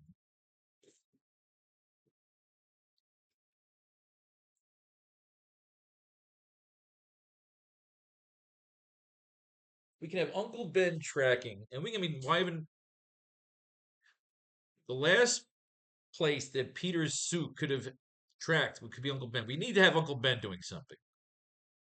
All right, I'm liking this. Uncle Ben calling through the alleyways. Plush penthouse of J. Jonah Jameson. Jonah, my man, you're the very picture of sartorial splendor. Fitting choice indeed to give the bride away. Like that. There you go. Perfect. Everyone's going to the wedding. Back in high school, I was sure Peter and Betty made a perfect pair. People certainly change. Liz Allen. Joe Robinson. Where the heck is Peter Parker? Peter's gonna be late for the wedding. Rats. Who's this date? Mary Jane. Checked your hourglass lately, Tiger. You're running late. I know what you're implying, Peter, and honestly, I'm sorry about the way I've been acting lately. Becoming so possessive and all. Not usually my style. Peter and Mary Jane. Morgan's at the Malvern. Ned Leeds and Betty Brant had been lucky to book the Cupid room for today. And what with the splendid Shapiro, Jabbar, O'Hara, and Calhoun weddings occupying all the other rooms. What the hell am I reading here? There's going to be an attack at the wedding. All right, so we got a wedding here. All right, not getting much out of this with the wedding. Dearly beloved, we are gathered here today to join this man and woman in the bonds of holy matrimony. Good luck, Betty. No one deserves happiness more than you. Hang in there, Ned. Just try not to faint until it's over. And we have a heist. Mirage. I am Mirage. Large amounts of money, most expensive in jewelry. But he's robbing all the weddings. All right, makes sense. And of course, Peter's got to sneak away and save the day.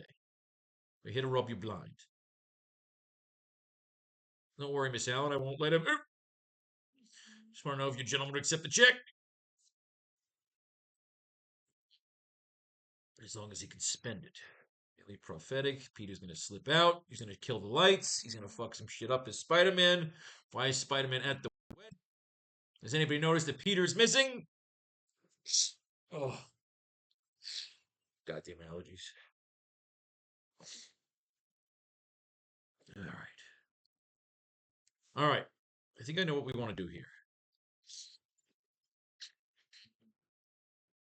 Cutting along the alleyway in a sectional trench of Empire City. No explosion yet. We see a small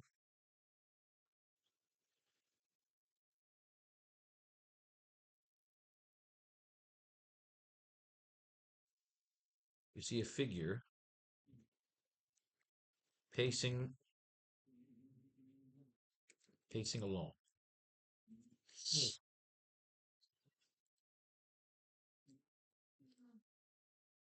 All vehicles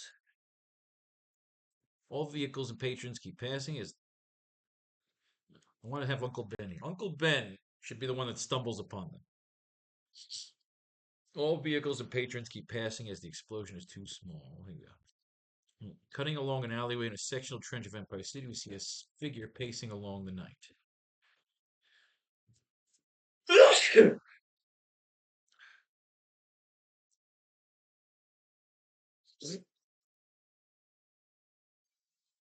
Panning up over the fog over the wastelands.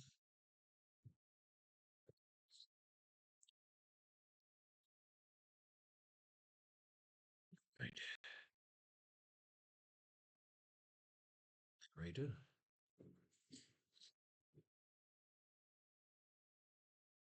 Could be Uncle Ben narrating. I see a figure pacing along the night.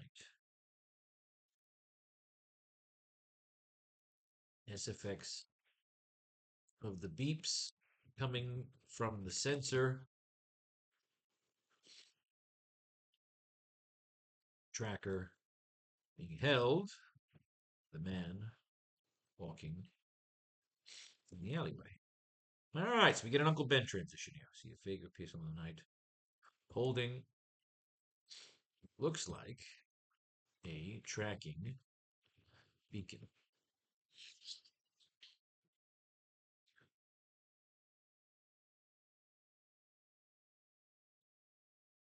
Tracking beacon device.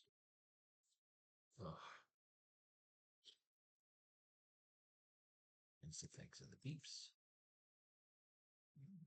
Uncle Ben narrates. No narrate.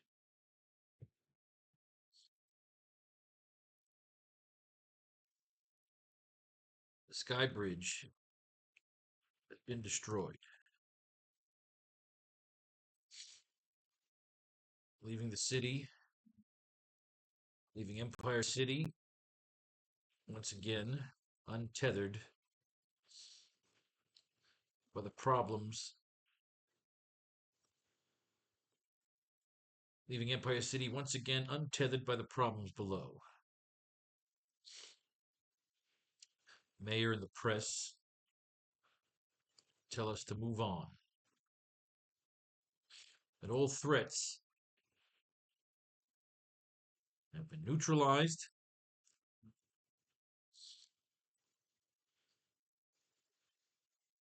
It's business as usual. The sky bridge has been destroyed, leaving Empire City once again untethered by the problems below. Untethered to the problems below.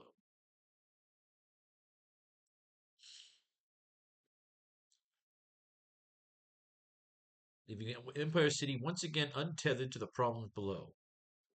The mayor and the press tell us to move on, that all threats have been neutralized, and it's business as usual.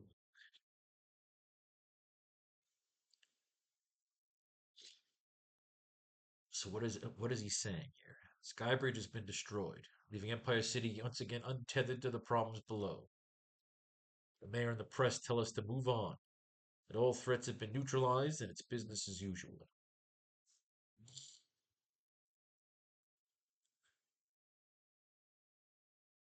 It's business as usual.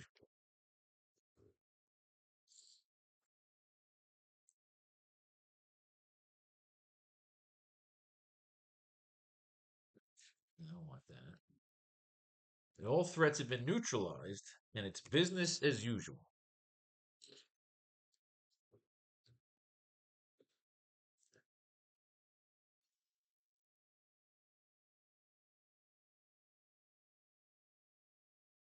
No, I shouldn't be SFX because the beacon's gone. There is no beacon.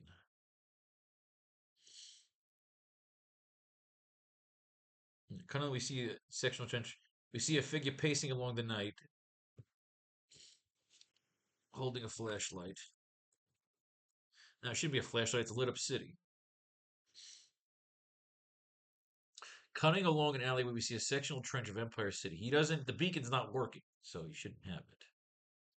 Cutting along an alleyway in a sectional trench of Empire City, we see a figure pacing along the night, holding a flashlight. Now, what is he doing? What is Uncle Ben? He's not just pacing.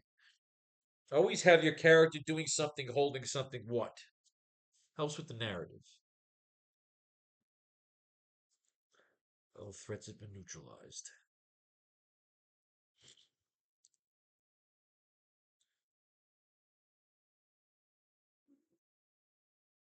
We see a figure pacing along the night. We see a figure pacing along the night. What is he doing? What is Uncle Ben doing?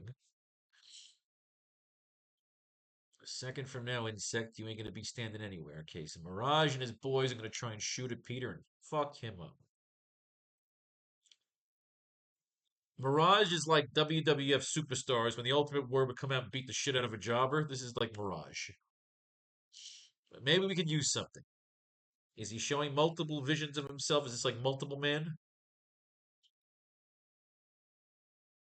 You won't find it so simple to deal with the Mirage. Misty, you're a first class pain in the ass. Really, insect guys punch. This guy's never where he seems to be. What does he do? You know, in a way, it's really depressing discovering that one whose work you've admired suffers from feet of clay. All the years I spent studying visual electronics just so I could perfect an MO to equal that of the amazing Spider Man. Even now, I find that even the notorious roll caller is just another turkey when the chips are down. Man, I am my thick. The answer has been right in front of me all along. After today, when people speak about the criminal elite, they'll be talking about the Mirage. As he projects 3D holographic images. Die standing on your feet. Long live the king. Namely, the chandelier. Spider Man drops the chandelier on him. Mirage, he tricks him. Mirage is a throwaway villain that they threw in here just to be a side piece for Peter to beat the shit out of so he can get back to the fucking wedding. Filler issue. It was dear sweet Mary Jane to invite me to a place for tea. Oh, okay, she's in a role and I was going to be waiting there. Dr. Octopus. It is I, Otto Octavius. Dr. Octopus has returned from the dead. Okay, and that's what we're doing here. See how fun that is? You see how fun that is? How we transition from the scene. Okay, we've just been inspired. Dr. Octopus is back. All right. Sectional trench from Empire City. See a figure pacing along the night.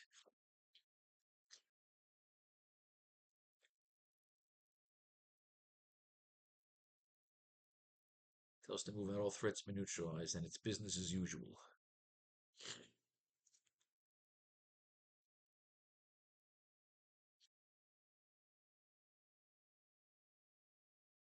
A close up and see. It is Uncle Ben searching around the alleyway, lost. Holding a flashlight.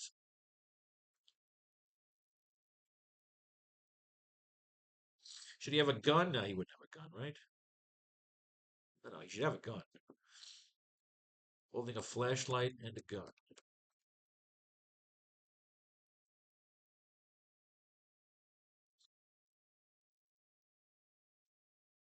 Holding a flashlight and a gun. And it's business as usual.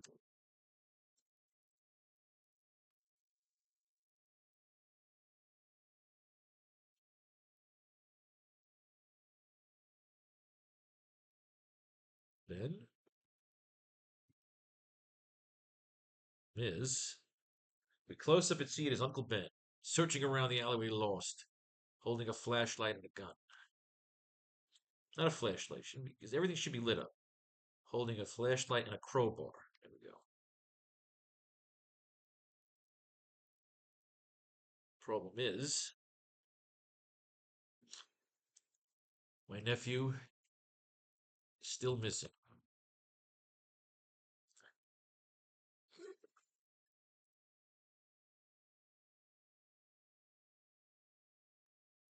This alleyway, the last spot. Problem is, my nephew is still missing. This is the last spot his tracker was working. This is the last spot.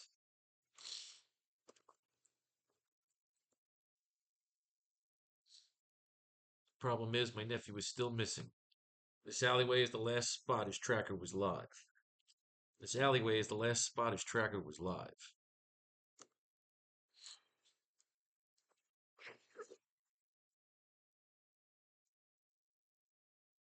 After watching that footage on the streams, I figured all was lost.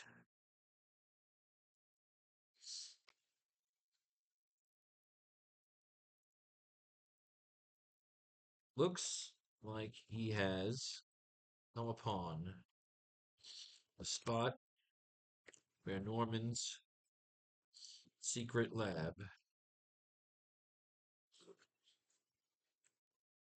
is concealed. It looks like he has come upon the spot where Norman's secret lab is concealed.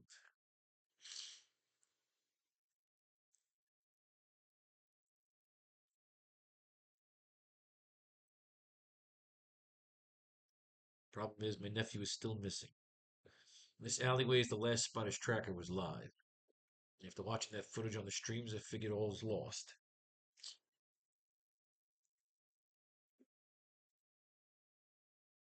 If I've learned anything, if I've learned anything about that boy at this point,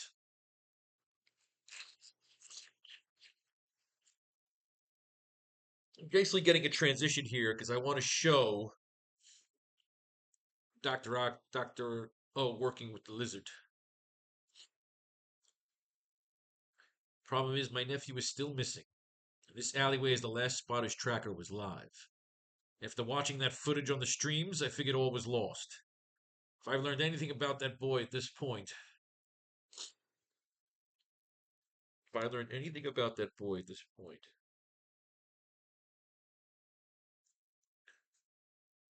this alleyway is the last spot his tracker was live. After watching that footage on the streams, I figured all was lost. But if I've learned anything about that boy at this point,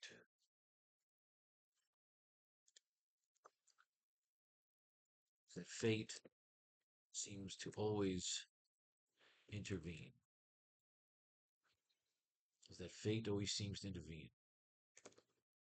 And if he's anything, he's He's resourceful.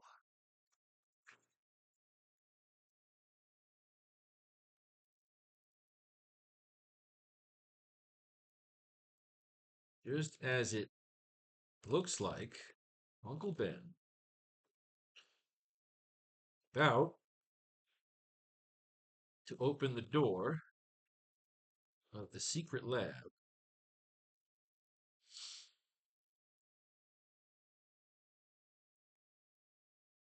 a trigger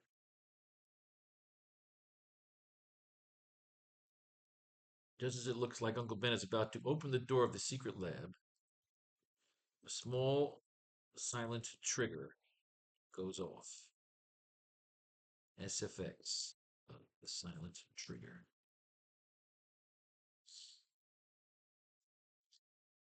Is about to pull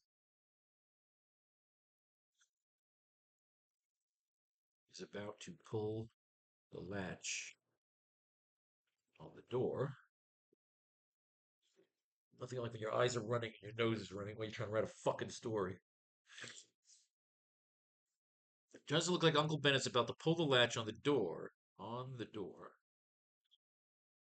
Pull the latch on the door of the secret lab. A small silent trigger goes off. So we don't have words in that scene. SFX of a silent trigger, like a little.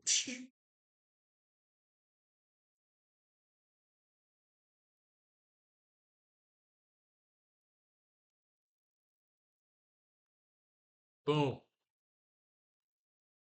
Uncle Ben is blown backwards by the trap set on the lab door.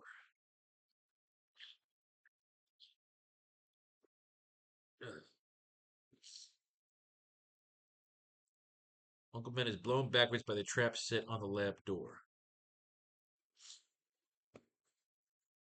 Boom.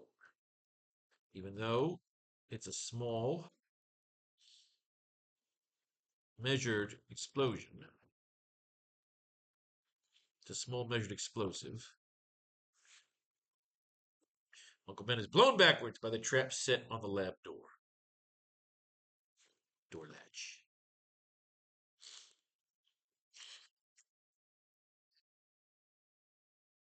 This effects of the blowback.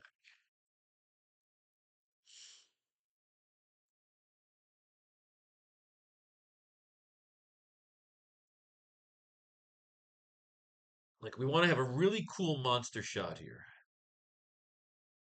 Just as it looks like Uncle Ben is about to pull the latch on the door of the secret lab, a small silent trigger goes off. S effects of the trigger. We need him talking here. My nephew is still missing. This alleyway is the last spot his tracker was live. After watching that footage on the stream, I figured all was lost. If I've learned anything about that boy at this point, it's that fate always seems to intervene. And if he's anything, he's resourceful.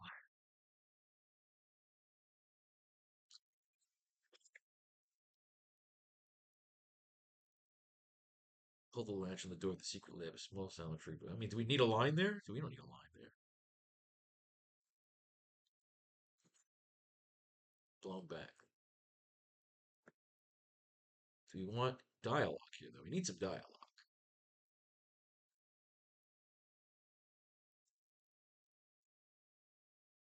Of the blowback.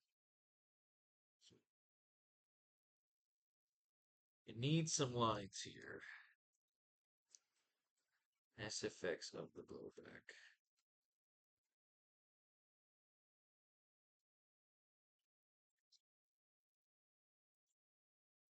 Ugh.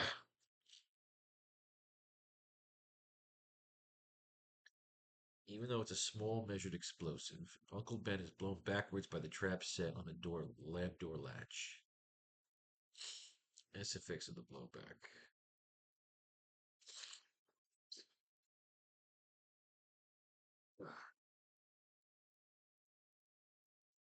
Cut to. Because if he goes into the lab, Dr. Ock, the lizard will fucking kill him. We cut to Uncle Ben.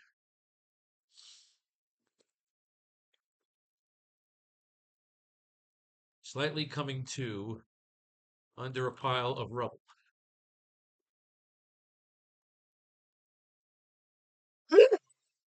In the empty alleyway. We cut to Uncle Ben slightly coming to under a pile of rubble in the empty alleyway.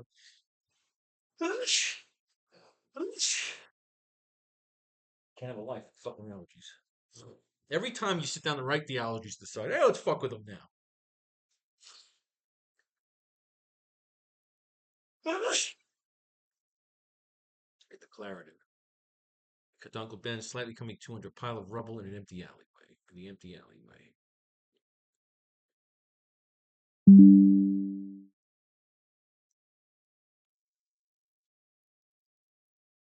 We cut to Uncle Ben slightly coming to under a pile of rubble in the empty alleyway. Cloud of steam. Cloud of blue steam coming from now destroyed back to tank. Coming from now destroyed back to tank. Wafts. What's the word? Blows out from the door. We cut to Uncle Ben slightly coming to under a pile of rubble in the empty alleyway. A cloud of blue steam coming from the now destroyed Bacta tank blows out from the door.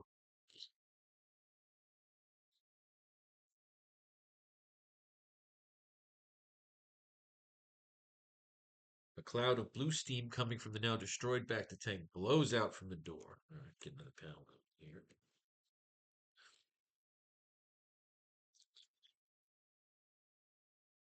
All right.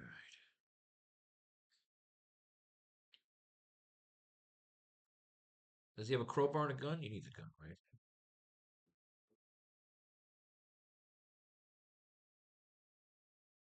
Holding no flashlight. Holding a not a crowbar. Flashlight and a gun. He's going to save Peter.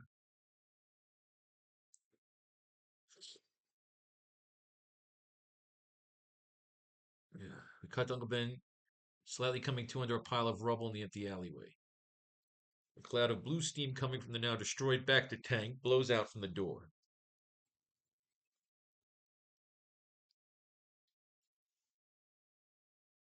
He's resourceful.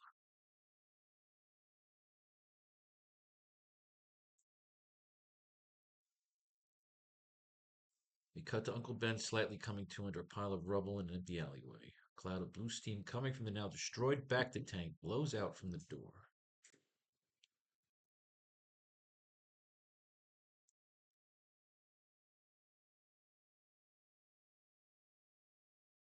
Ugh. Uncle Ben could be talking gibberish, but we need something there. You can't just have silent. Some kind of interesting storyline there. Uncle Ben.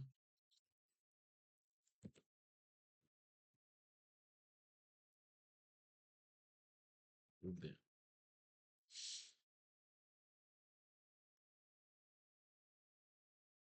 Thought I would be long retired by now.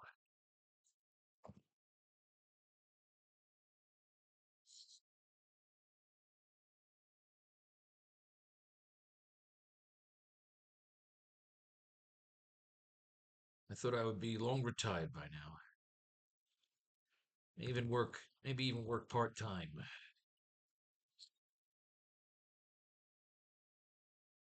Even work part time at that Disney satellite.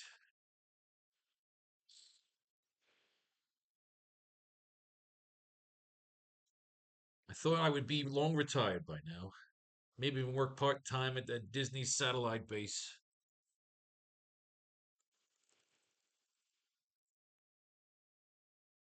Maybe work part time giving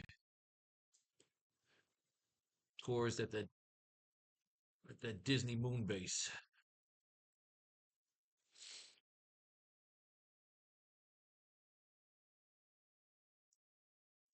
That Disney moon park. Even work part time giving tours at that new Disney moon park.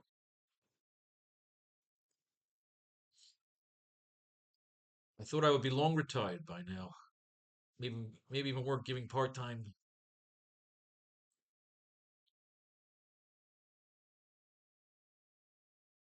I thought I would be long retired by now.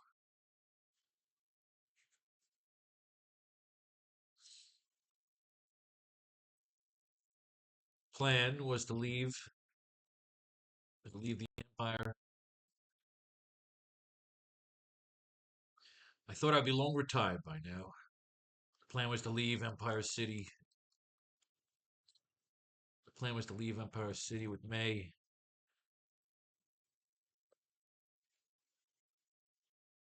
The plan was to leave the Empire, not to leave the Empire City. The plan was to leave Empire City after May passed.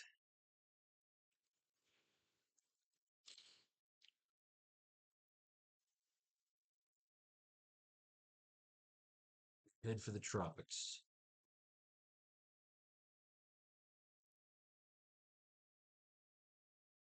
Thought I'd be long retired by now. The plan was to leave Empire City after May passed and head for the tropics.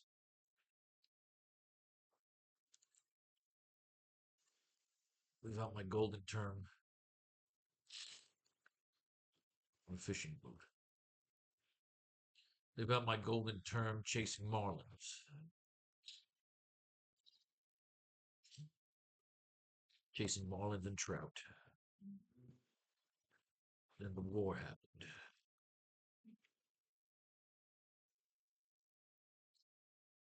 The plan was to leave Empire City after May passed and head for the tropics. Live out my golden term chasing marlins and trout. Marlin, chasing marlin and trout. Then the war happened.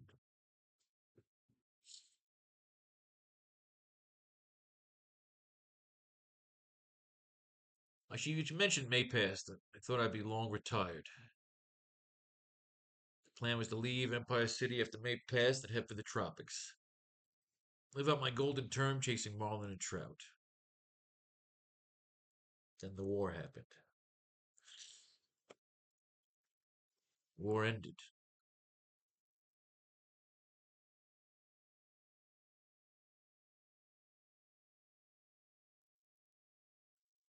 Tropics flooded. Then the war happened and the tropics flooded.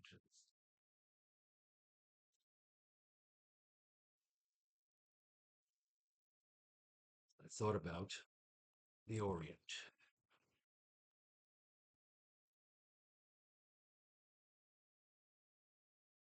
I thought I'd be long retired by now.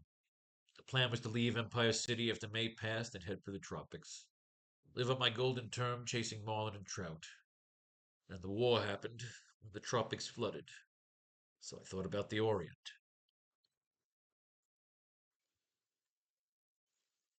I even thought about working part-time,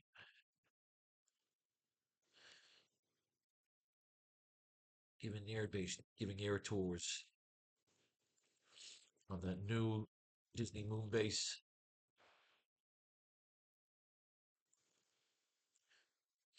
giving air tours at that new Disney moon park. But then the kid came back, and I used him as an excuse.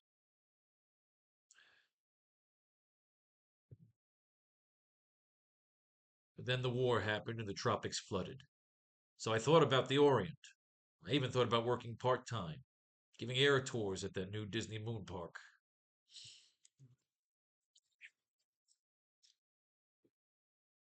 Then the kid came back.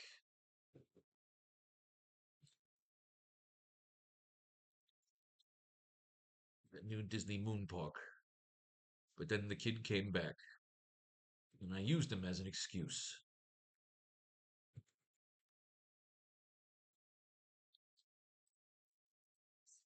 As Uncle Ben ponders in his pain, we see a large body.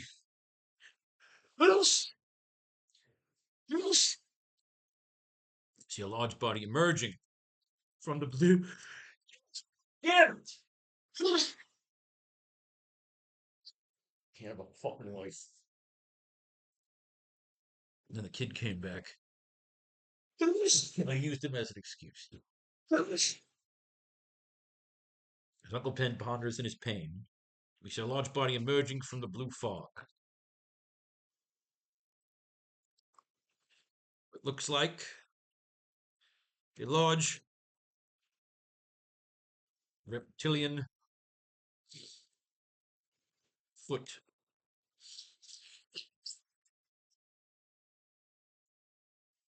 Or a Frankenstein monster emerging from the primordial ooze. Oh. But then the kid came back, and I used him as an excuse.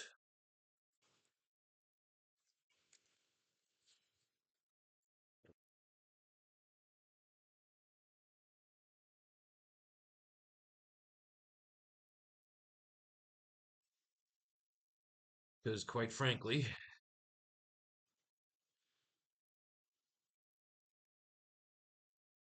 I'm afraid of the unknown.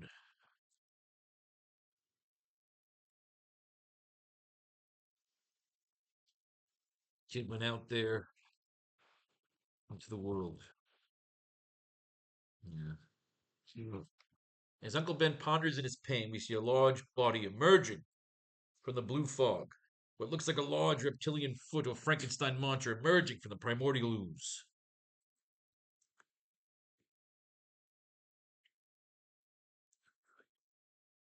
I like this. We get a good monster shot here.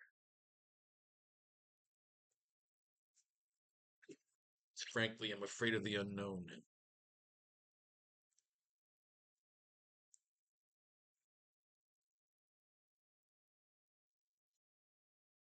Though all the nuclear fallout.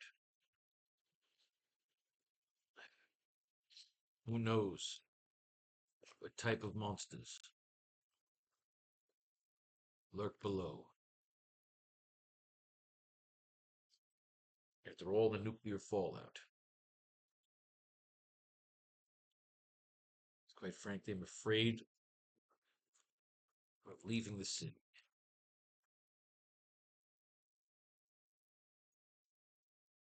Right, I like to call it the city. I'm afraid of leaving Empire City. After all the nuclear fallout, who knows what type of monsters lurk below? We get our good silent monster shot. Finish out the page with the last panel dominating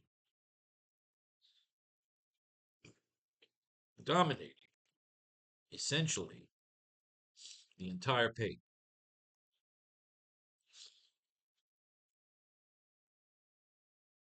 We see the blue mist starting to peel off as this merged monster comes into the night light and frame, like the emergence of a monster into the scene.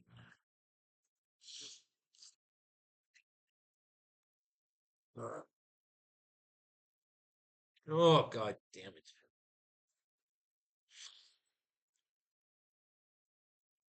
We see the lizard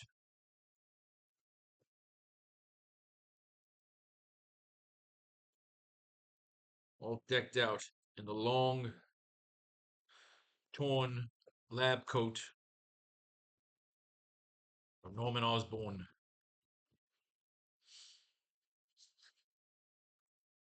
The lizard looks strong and healed, fully muscled and energized as it looks around and stalks into the night. Perched and locked above the lizard's head and wrapped around his skull, neck, and shoulders like an avatar slash alien. We see the living brain of Dr. O, strapped and locked onto the lizard and using him as a vessel, a la Krang, from Teenage Mutant Ninja Turtles. A Leviathan vessel for the brilliant but muted mad scientist. They stalk away into the night past the semi conscious body of Uncle Ben as he looks on. Oh! Transition!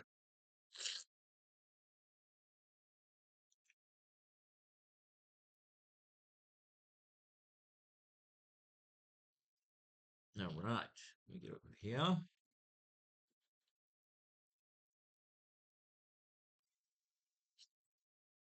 Like it. I love it. I want some more of it. I may have to add some lines there. We don't have a lot of lines on that page. That page is more about just kind of like monster mystery action.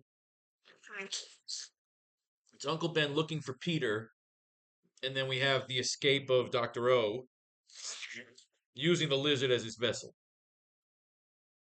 I like that. It's a nice monster introduction scene. It shows that even though we got Peter down there in the wastelands, there's a new monster loose in Empire City. Norman is gone. Perhaps even Dr. O will take out the mayor. And maybe by the time that Peter gets back and Norman gets back to Empire City, or if Norman could be left for dead or something, he'll have to contend once again with Dr. O. So now we've done one page. We've got one page to go.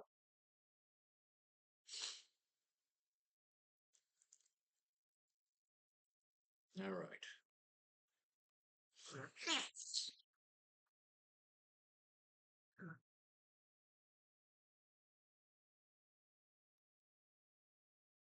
Cut back to the wastelands where we see the contain.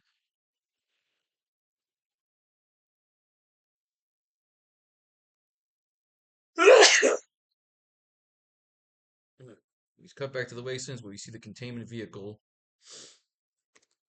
blazing.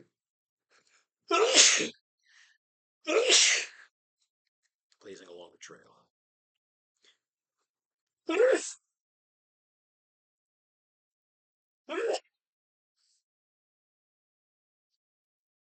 Never ends, huh? Fucking allergies. Like, what are you even sneezing at this point? There's nothing left in my nose. Oh.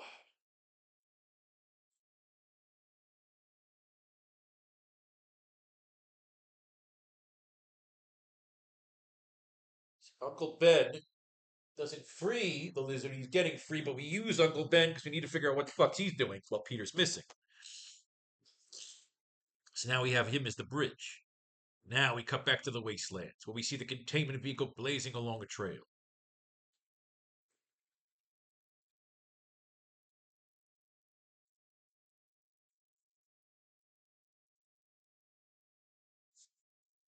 Yeah. Essentially, they're a distraction.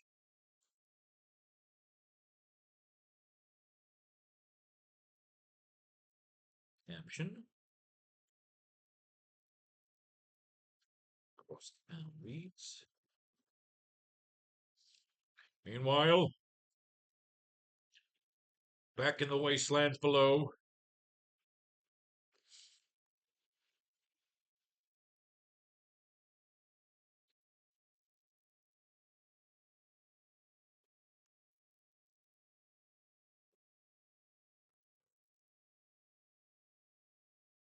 All right. Let's do some mining. Let's see what's going down with Kill Raven, Warrior of Worlds. Oh, get the fuck out of here. Come on.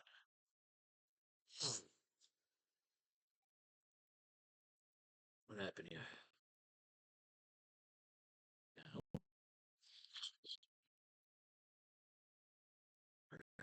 Okay. Yeah, Kill Raven, Warrior of Worlds. Don't miss it.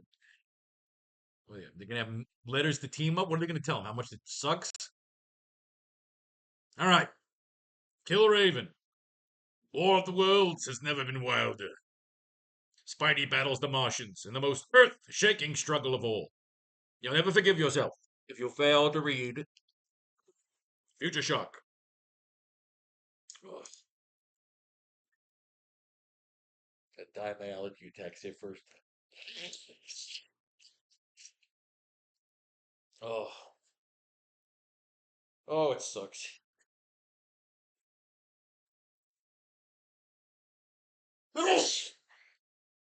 Take some Claret. I'll be back. Enjoy the next piece of the Yakuza collection.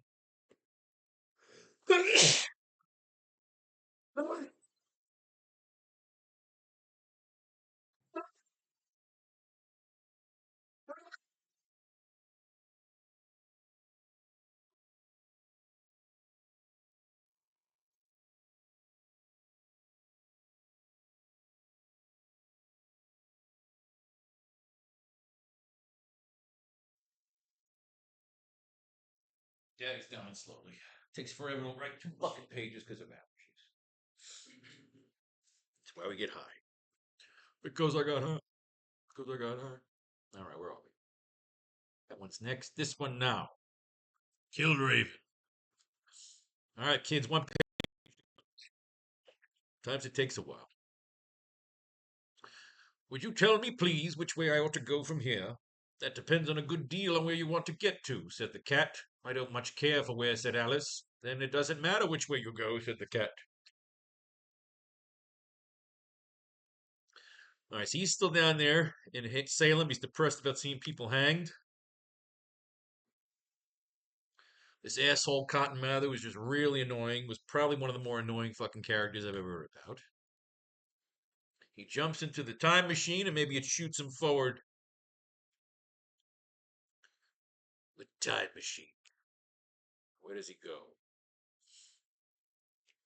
Is that the last we have to see of Cotton Mather, please? Because he's an annoying character. Peter's riding the time machine. He watches Lincoln. It's more like an enormous loom where the past is delicately interwoven with the present. And all events are inextricably linked, and that's New York. So is that. So when something catastrophic occurs, we do not have to look too hard to find its origins in the past or in the future. Where am I? A storm must have derailed the time platform, but I've overshot my own time. What in blazes? Oh shit, we're in a wasteland. I like this. We're in the wastelands in our story, see? You see how it all plays in? We don't fucking pick this on purpose. It all plays in. You'll stand in the path of both the Martians and myself, friend, caught before the blaster and the beast. Yet I sense that you're a man beneath that costume, not a stinking Martian mutate. So I'll not ride you down. Are they mutants? Are we dealing with mutants? Tripod thinkings begot Martian worlds. Parker, you're fired. Oh my good God.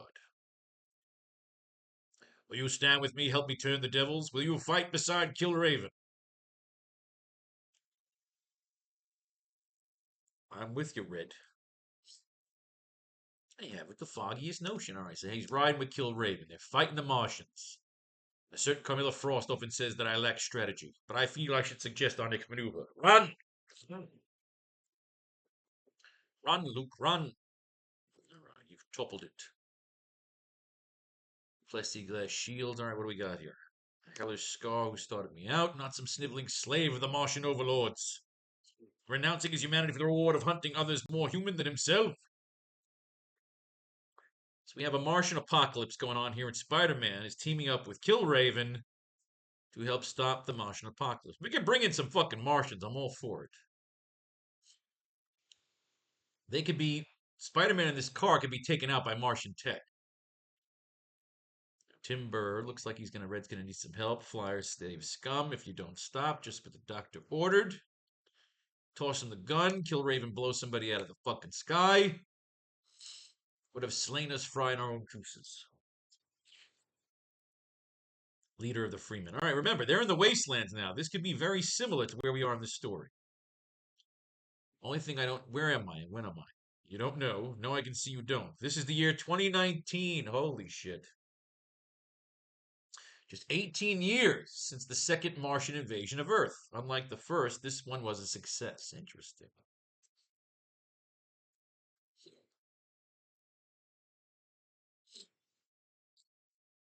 Mankind was all but exterminated, but some of the youth, one John Raven among them, were taken captive by Martian-dominated human keepers to be trained for gladiatorial pens for the amusement of our masters. There, John Raven became Killraven. I escaped as did the others, and wandering bands of rebellious freemen formed to fight for the liberation of Earth. So, it chronicled the amazing adventures. So they gave him this chicks. Personal revenge. Each had reasons for his or her own reasons, which united us in a common hatred of the Martians. What are you saying, man? That it's all going to end? That nothing we do matters because in 30 years' time the Martians are going to grind us all into paste? Holy shit. That me, the people I love, my world, none of it's worth being. Statement. I thought I just paid that statement. That me, the people, the love, my world, it's all worth beans. And what in heaven's name is the point of living, of caring, of anything? You ask questions I cannot answer, Spider-Man. Indeed, who could say this is an answer? I mourn a lost past, you a shattered future. Neither of us really knowing if the other relates to the other. I only know that nothing is certain, my friend. Not past, not future. And if life does not have any point at all, it is bound up by the living of it. Memory clouds the present. A desperate now in which danger lurks in every shadow. All right. And though warning does come of it, it comes too late. Wait, my spider sense is tingling. What is it, Spider-Man? What's wrong? Grapples snake out of tensile cables, whirling and warping themselves like serpents about their necks. And a stud is pressed, releasing gas from canisters that mass figures wear at their backs. Gas which is inescapable, all pervasive. No time to hold my breath, and in the end overpowering. We have captured the great Killraven and another of his accursed free humans, who will rank high in the eyes of the overlords. All right, so you know they're getting into the gladiatorial pens.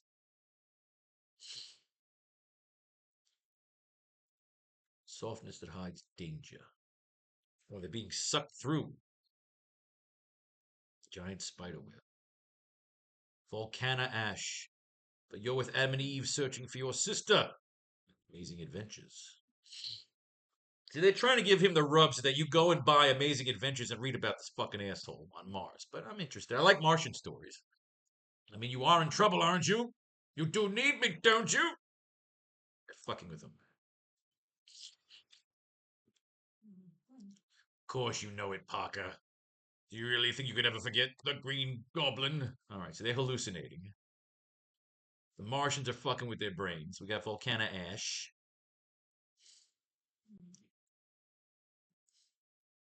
That you let fly with your sword, sending it one you love. He's fighting the Goblin. He hates the Goblin. They are hallucinating. You are not Volcana. You are not the Goblin. I will kill you, Red. I will rip off your skull after everyone you've ever known turned on you. Your Uncle Ben, your parents, Betty Brant, Harry Osborn, Gwen, me. What's the matter, Petey? Don't you expect it by now? All right, they're fucking with them. They're hallucinating. Striking, lingering doubt. I've come too far to pay any attention to that part of my past. The gas, some sort of hallucinogen. There's a war here, as you've seen. My freemen would welcome you. Thanks, Red, but no thanks. There's way too many loose ends to tie where I've come from to ever pretend that I can forget them. I don't even know if I'll be able to get back, Killraven. I've got to try. From what little you have said, my friend, I get a sense of a past I cannot understand. A time when there were no wars or Martians.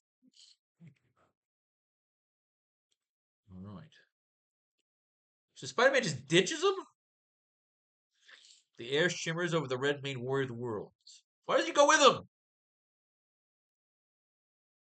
There are many parts past, thanks King Killraven. Many presents and future for all men is different. A legend in his own time turns and then goes to contemplate a legend of another. You know, do we left him? Just fucking left him? Why not say, dude, why don't you come with me? We can prevent this. Come with me. What did he say? I'm gonna fucking stay. Do I even give a shit? Story sucks. The Marvel team up sucks. I really want to like this, but we're using it right now because we're getting something out of it. We got the hangings out of it. Now he's in a time with Deathlock. He's still in the fucking future. Does Spider-Man ever get home? Is it Quantum Leap? We'll go here next. We'll be in June. Where are we? Here. Here. Where are we? In the Wastelands. Meanwhile, back in the wastelands below,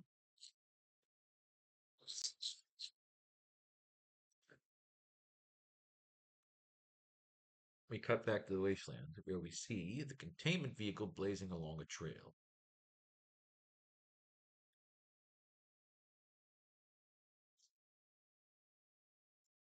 I mean, are they fucking with each other in the car? Why does he get to drive? Okay, yeah, let's do that. Sand. Oh, why we do that? The center paragraph. It's just screenplay style. Why does he get to drive?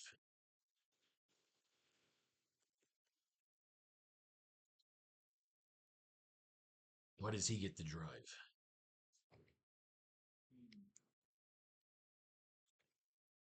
Cutting inside the car, the vehicle, we see Spider Man sitting in the driver's seat.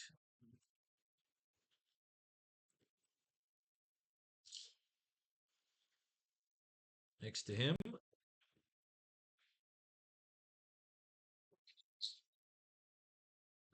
is Norman.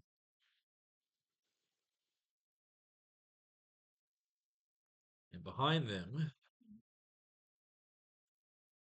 in back row, are Vulture and the Sandman. They are all wearing what looks like containment suits,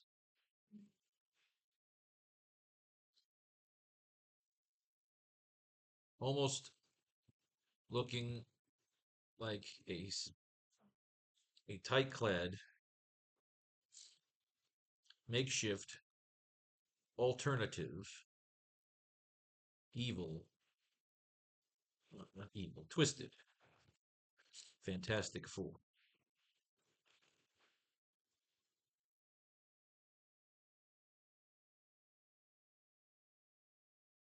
Cutting inside the vehicle, we see Spider Man sitting in the driver's seat. Next to him is Norman Osborn, and behind them, in the back row, are the Vulture and the Sandman.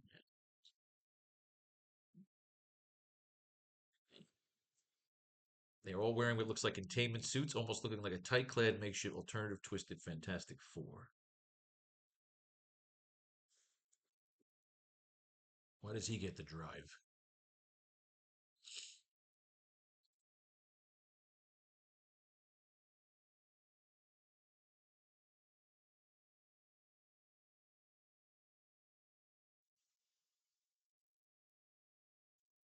Not driving.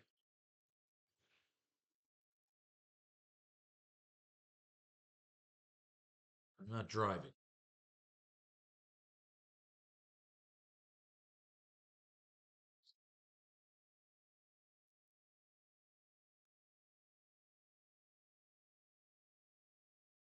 Vehicles.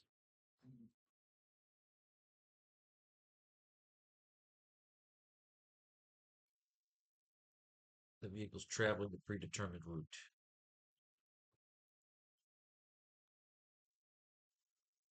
Determine.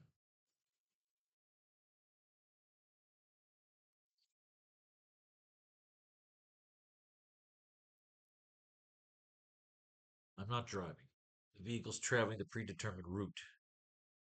Sammy just kind of fucking with.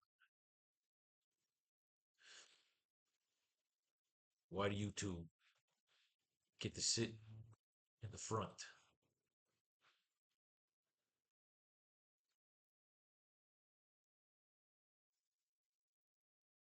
Are you complaining for the sake of complaining?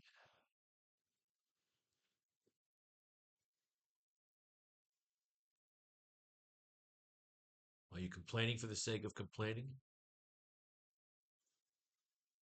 I'm making small talk.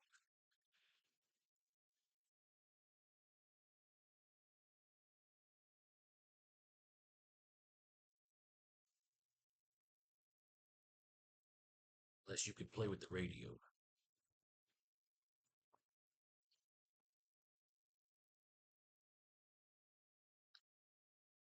All this technology. All this technobabble bullshit. All this technobabble bullshit, and it doesn't come with a playlist.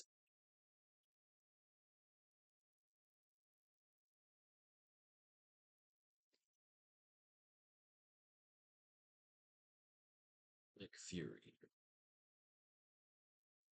Voiceover. I'm making small talk. Unless you can play with the radio. All this technobabble bullshit and it doesn't come with a playlist.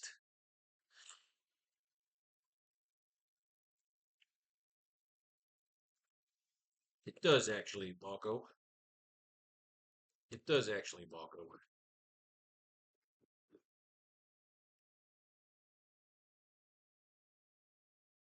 I uploaded my entire collection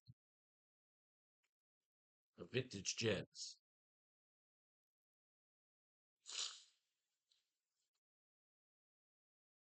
It does actually, Marco. I uploaded my entire collection of vintage jazz. But then I couldn't.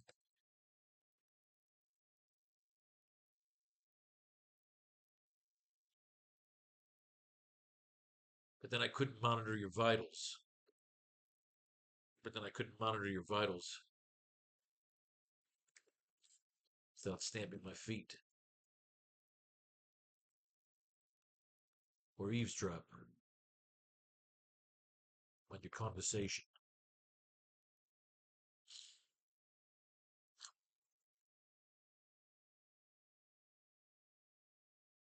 Then I couldn't monitor your vitals without stamping my feet. Without stamping my feet or eavesdrop on your conversation.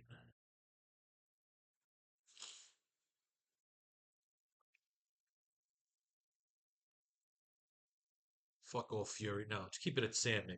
Vulture's not the cursing. Let's have Sandman be the mouthy one. Fuck off, Fury.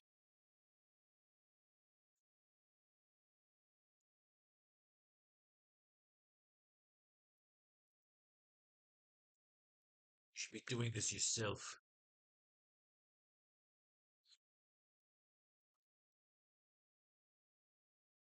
Fuck off, Fury. You should be doing this yourself.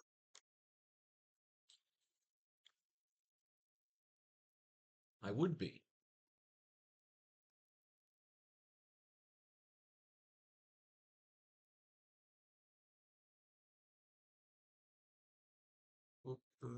They have restraining bolts.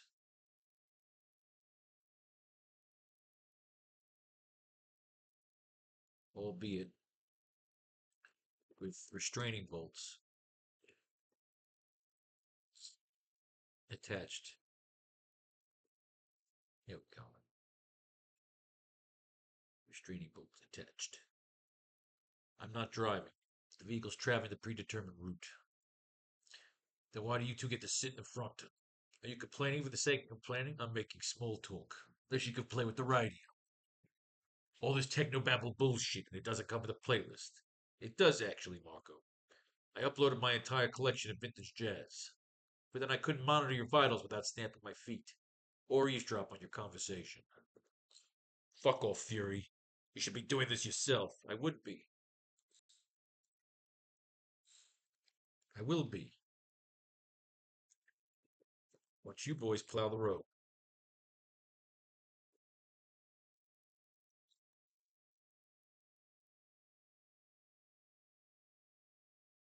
You should be doing this yourself. I will be.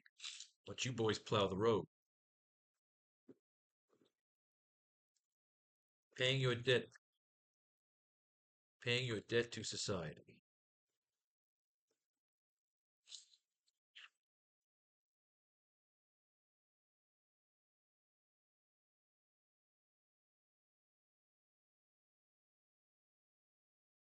Let's have him say.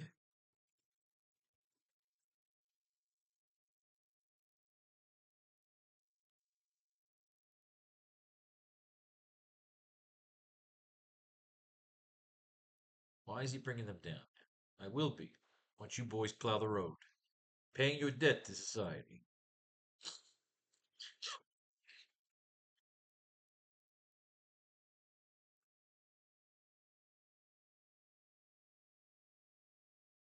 Close up on the Sandman.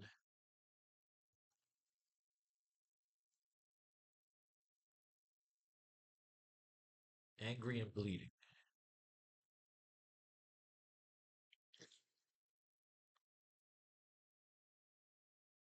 Close up on the Sandman. Angry and bleeding. No, Sandman. Angry. No, close up on the Sandman. Angry and boastful.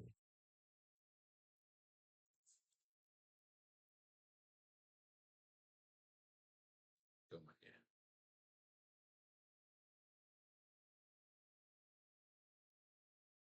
And if I refuse, I will be, once you boys plow the road, paying your debt to society. And if I refuse, if I decide to just be about my way, what are you gonna do?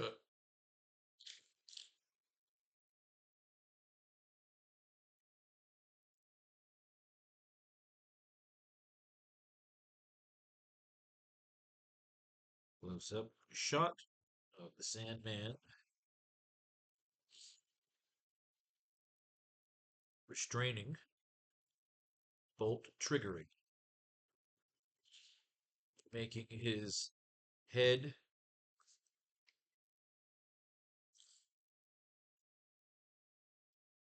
his head and neck begin to vibrate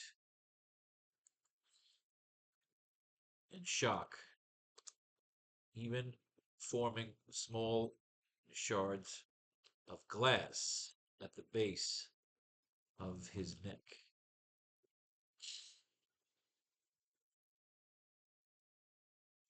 SFX of the Sandman.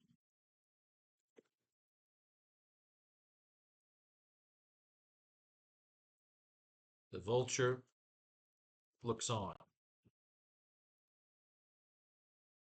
calm but angry.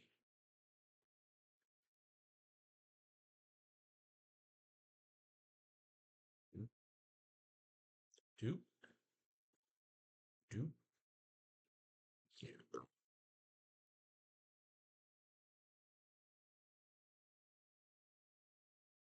SFX of the Sandman being shock collared.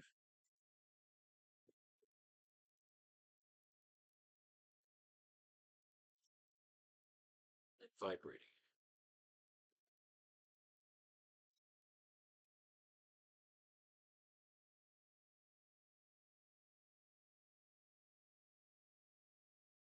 Close-up shot of the Sandman's restraining bolt triggering and making his head and neck begin to vibrate and shock, even forming small shards of glass at the base of his neck.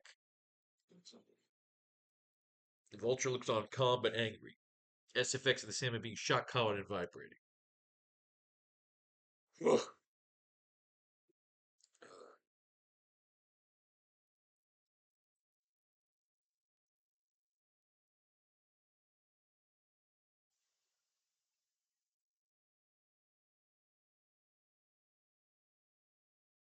I'll turn you into a permanent.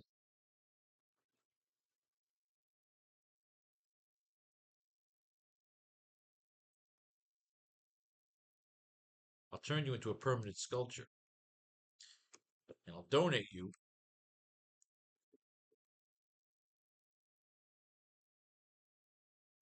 And I'll donate you to a liberal.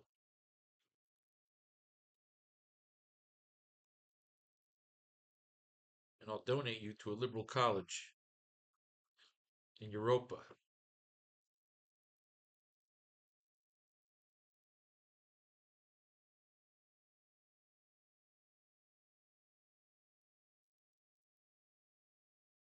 I'll turn you into a permanent sculpture, and I'll donate you to Disney.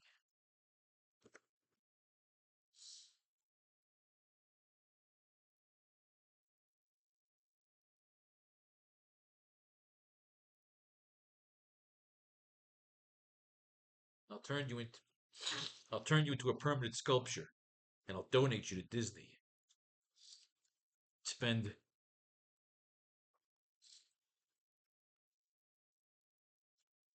could spend eternity leveled up.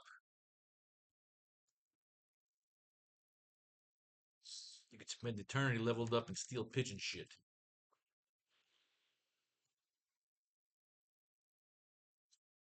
I'll turn you into a permanent sculpture, and I'll donate you to Disney.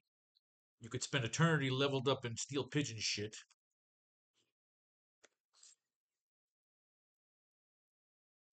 Or you can work for us.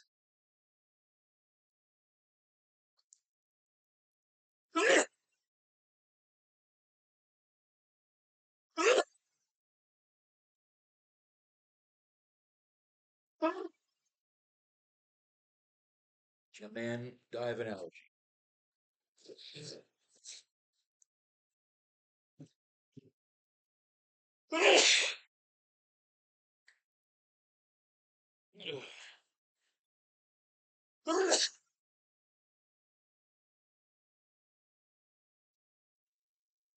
just want to write a fucking comic. Jesus Christ. I'll turn you into a permanent sculpture, and I'll donate you to Disney. You could spend eternity leveled up and steal pigeon shit. Or you can work for us.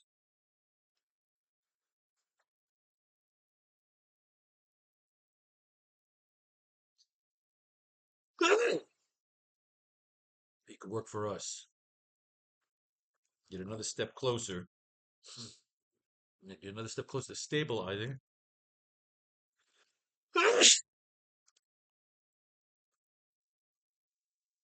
Get another step closer to stabilizing those molecules of yours.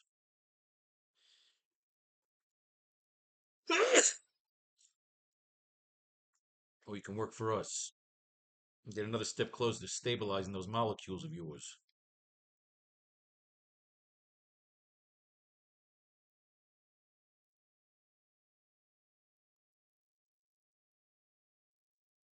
Maybe even employing you. Maybe even employing you elsewhere.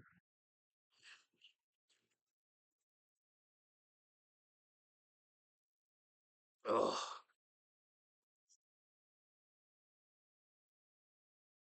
I'll turn you into a permanent sculpture, and I'll donate you to Disney. You can spend eternity leveled up and steal pigeon shit, or you can work for us.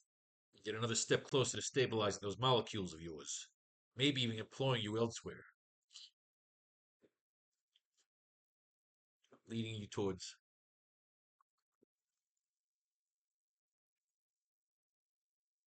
lead you towards lead you towards some gainful employment.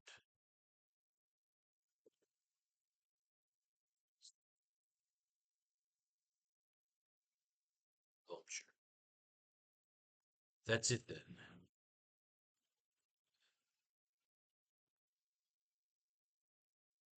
With a con man. Another con man dangling.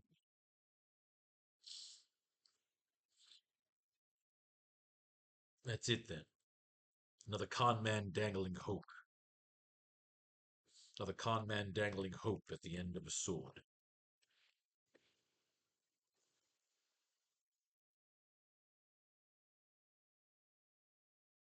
That's it then.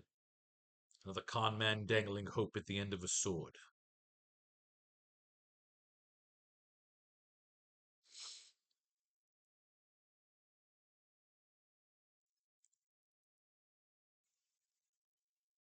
Before you go feeling sorry for yourself,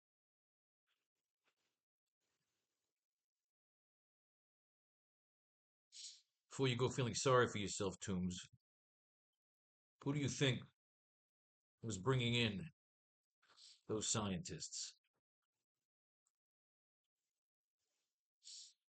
We are the ones.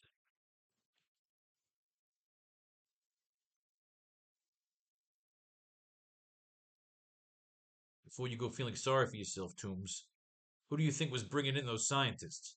We are the ones behind your reconciliation.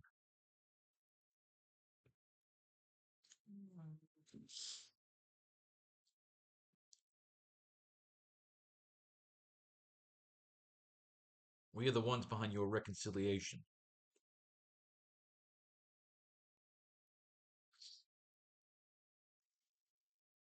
which we can have for the price of our soul.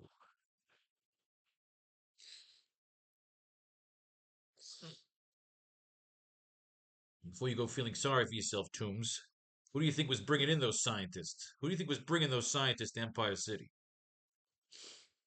Who do you think was bringing those scientists to Empire City? We are the ones behind your reconciliation, and you stole from us first.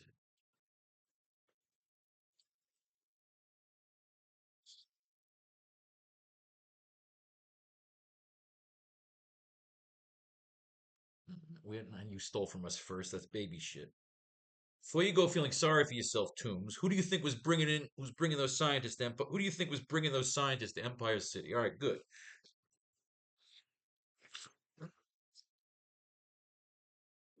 We are the ones behind your reconciliation. The whole country's, the whole country's reconciliation, which we can all have, which we can all have for the price of our soul.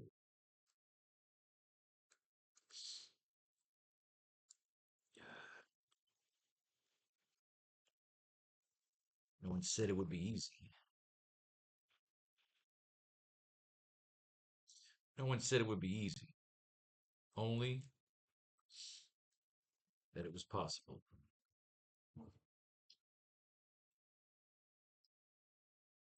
No one said it'd be easy. Only that it was possible.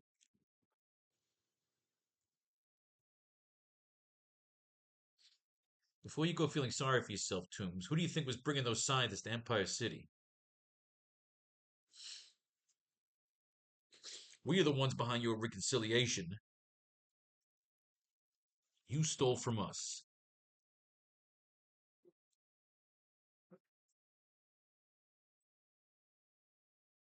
We are the ones behind your reconciliation, and you stole from us. The whole country's reconciliation, which we can all have for the price of our soul. No one said it would be easy, only that it was possible.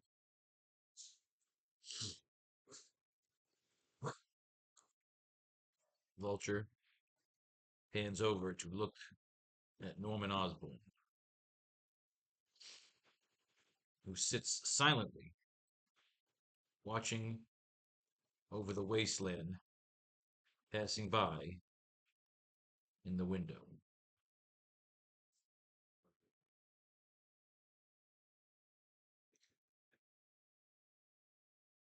So right now, Vulture's going to fuck with Norman a little bit. This is essentially a dialogue page, but as long as the dialogue is strong, it has its strength. We have the reveal. We were bringing the scientists in, only that it was possible.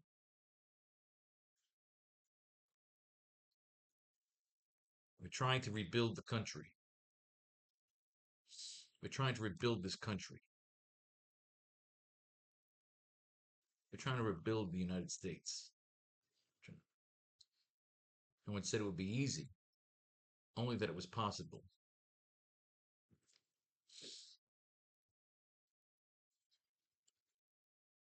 This is a new war of reconstruction.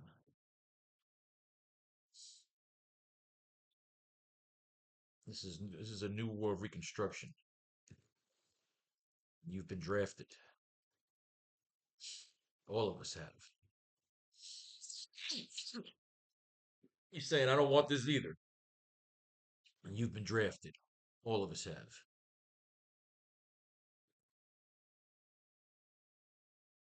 Ultra pans over, look at Norman Osborn, who sneezes. You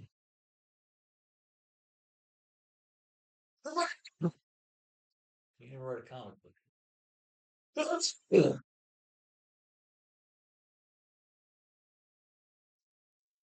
Yeah.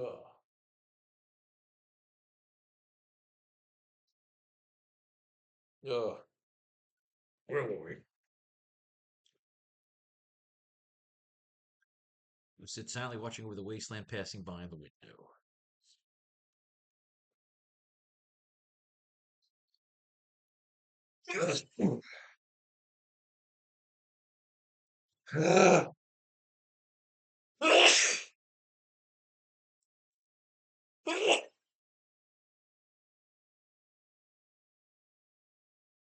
Brought to you by Raising Cane's. Clarity for allergy medicine that doesn't work. All right. Luke sits silently watching over the wasteland passing by in the window.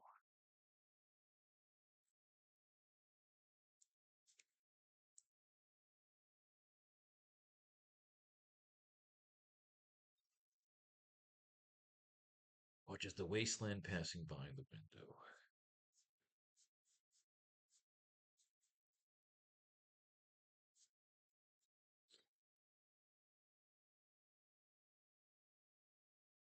Vulture pans over to look at Norman Osborn, who sits silently watching over the wasteland passing by in the window. Vulture will say, I feel like we don't have to mine anymore. We're here. Well, well, whatever happens.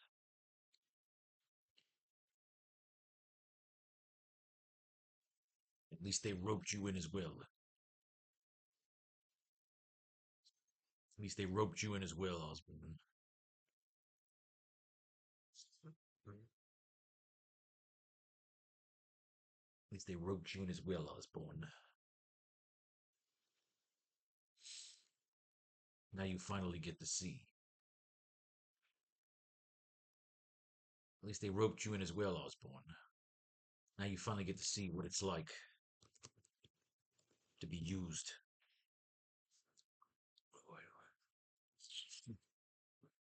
Well, whatever happens, at least they roped you in as well, Osborn. Now you finally get to see what it's like to be used.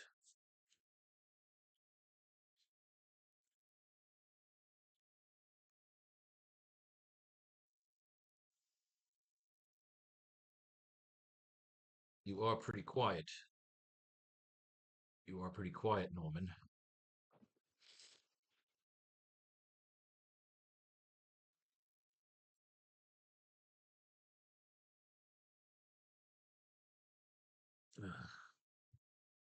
Whatever happens, at least they roped you in as well, Osborn.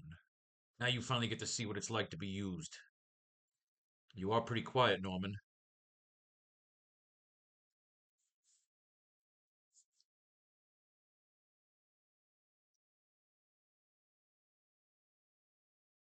Is he asking him? What is he asking him? But whatever happens, at least they roped you in as well, Osborn. Now you finally get to see what it's like to be used. You are pretty quiet, Norman.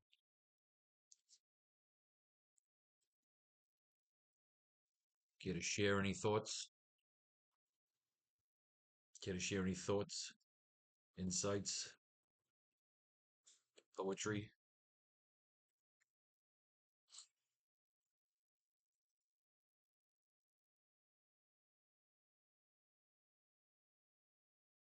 Yes, here we go. Close up on the Joker like sadistic grin of Norman Osborn as we come upon the creepy and morbid reflection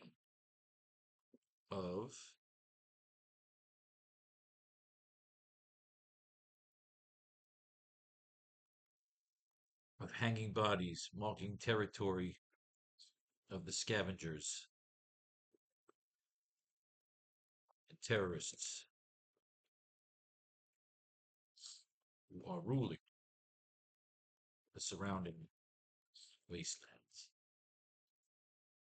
We close up on the Joker-like sadistic grin of Norman Osborn as we come upon the creepy and morbid reflection of hanging bodies marking territory of the scavengers and terrorists who are ruling the surrounding wastelands.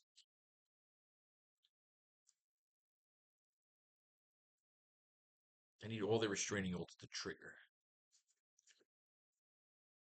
The close-up on the Joker-like sadistic grin of Norman Osborn as we come upon the creepy and morbid reflection of hanging bodies, mocking territory of the scavengers and terrorists. Mocking victims.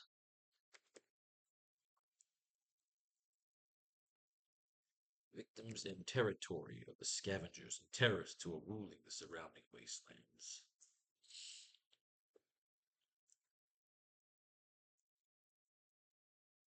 It is a menagerie.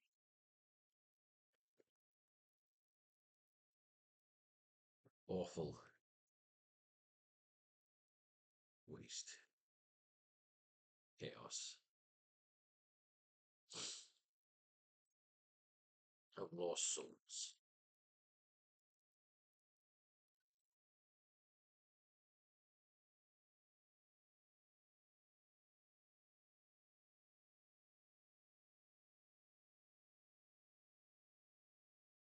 To have Norman be really fucked up here.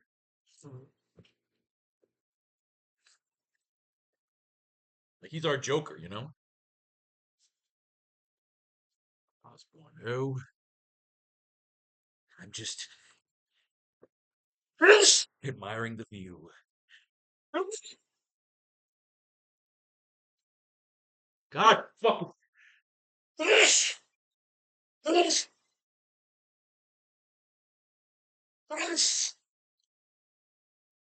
Can't live like this. Just trying to write.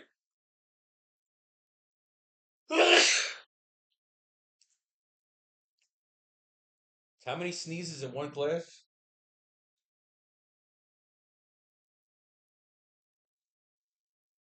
I gotta start getting the injections. Oh, I'm just admiring the view. I do not get out in my capacities. My capacity. My capacities and responsibilities to Empire City.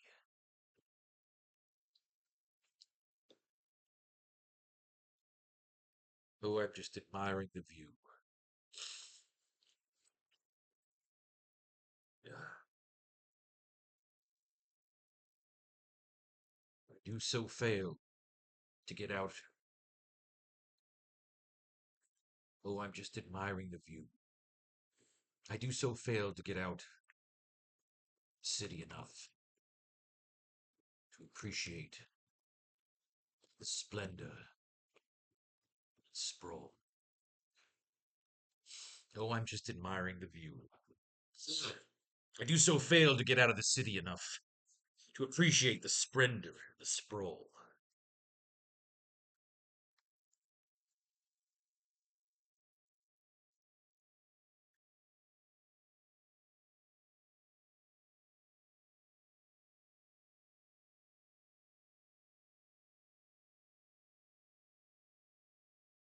Just admiring the view. I do so fail to get out of the city enough to appreciate the splendor, the sprawl.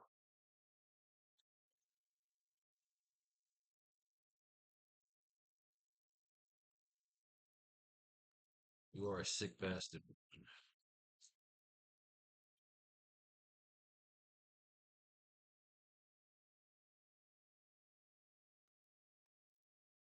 Why wouldn't he be? Why wouldn't he be? This is all his doing. His weapons.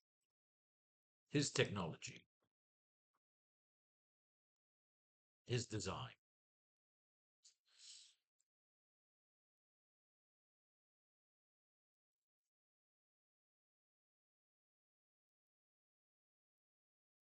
And yet here we are.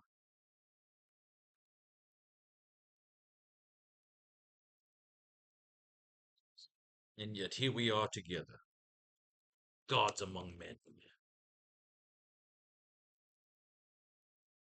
Mutated. Yet here we are. Gods among men. You are a sick bastard, Norman. Why wouldn't he be? This is all his doing. His weapons, his technology, his design, and yet here we are together. Gods among men.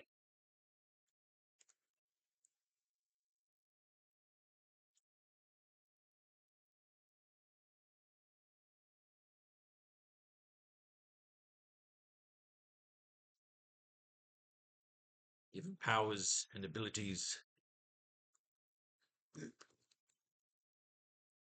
to be masters. Here we are together, gods among men, given powers and ability to be masters.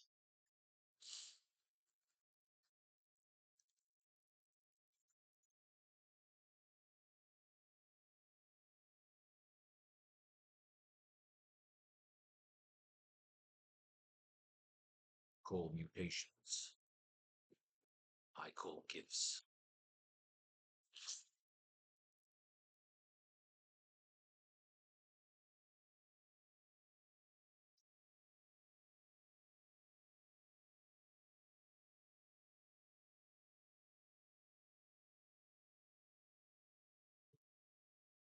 All right, wait a minute. I'm just wiping my eyes out. What you call mutations, I call gifts. You are a sick bastard, Norman. Why wouldn't he be? This is all his doing. His powers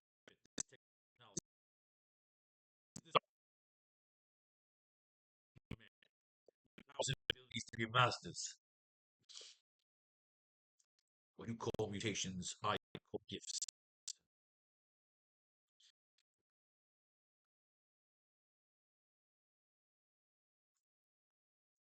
You don't need to thank me. Just pledge to join me. Just pledge to join me as soon as we escape. What you call mutations, I call gifts. You don't need to thank me. Just pledge to join me as soon as we escape.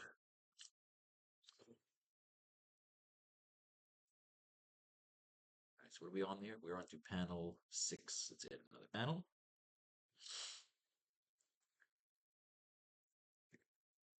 Two, 7. Okay.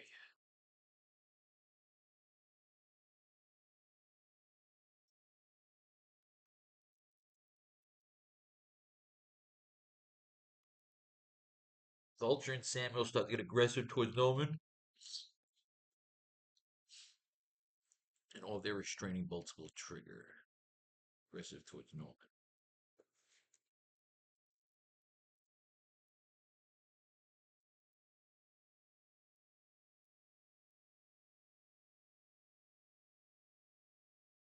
Has pledged to join me as soon as we escape.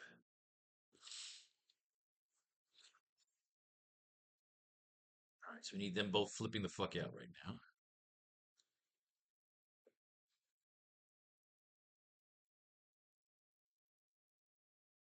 Vulture will scream out.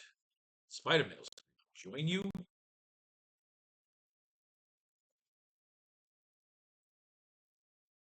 Join you? What are you? No.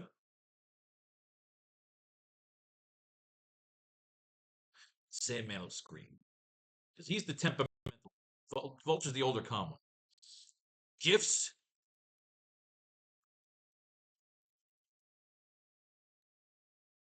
You son of a bitch.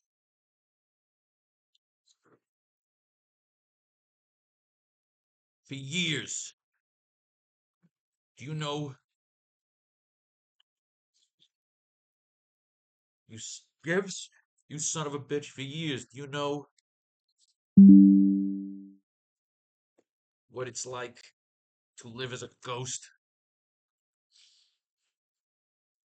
Gifts? You son of a bitch. For years, do you know what it's like to live as a ghost? To not be able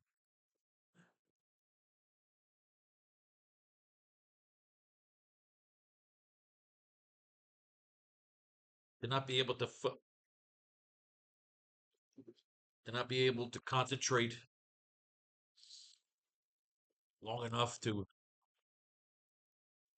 He's kind of implying the fuck. For years, you know what it's like to live as a ghost, to not be able to not be able to concentrate long enough to fuck. And then Nick Fury will pop in with, "Keep it calm, boys.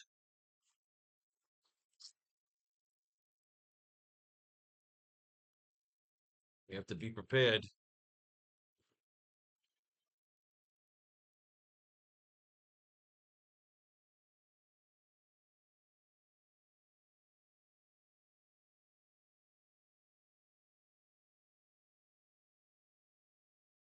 Keep it calm, boys. We have to be prepared.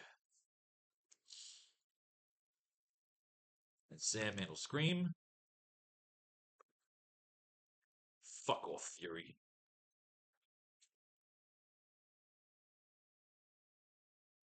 Oh, saw it off, Fury.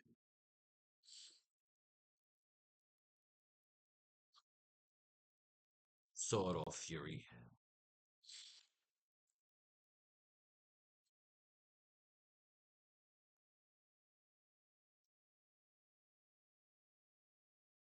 Why need to step in here?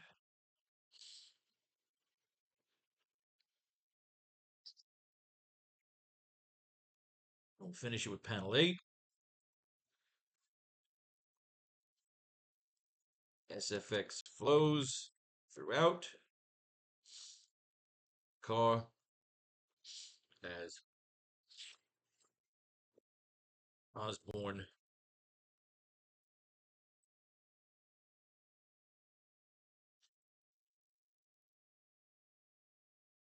keep it calm, boys.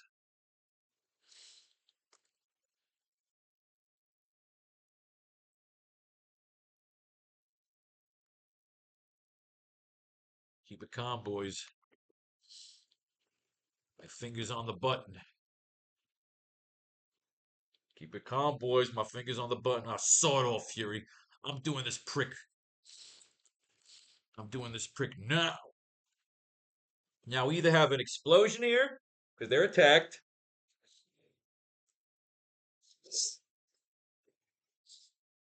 Yeah, fuck it. Oh, fuck off. Because he doesn't want to shock them. He needs them alert. Oh, sort of, Fury. I'm doing this prick now.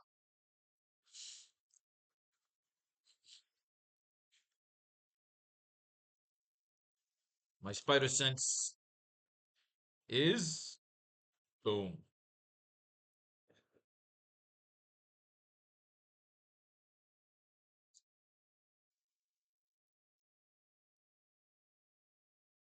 Oh, I'm dying slowly here.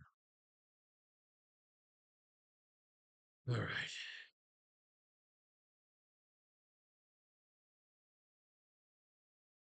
Let's get his hands on some tech. No, let's get his hands on some tech. Well, we know that.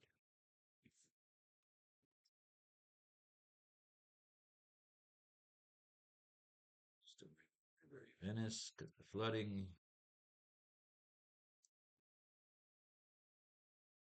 Maybe we shouldn't say Disney. Maybe we should say Storyville Station. Wait, we are just about done here. This was a long class today, but we had to get back into the swing of things and really, we had to know if we still love writing. We do. My spider sense is boom. Just like that, the vehicle smashed the makeshift missile.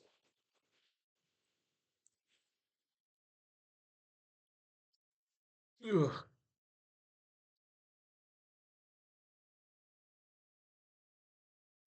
The vehicle is smashed with a makeshift missile.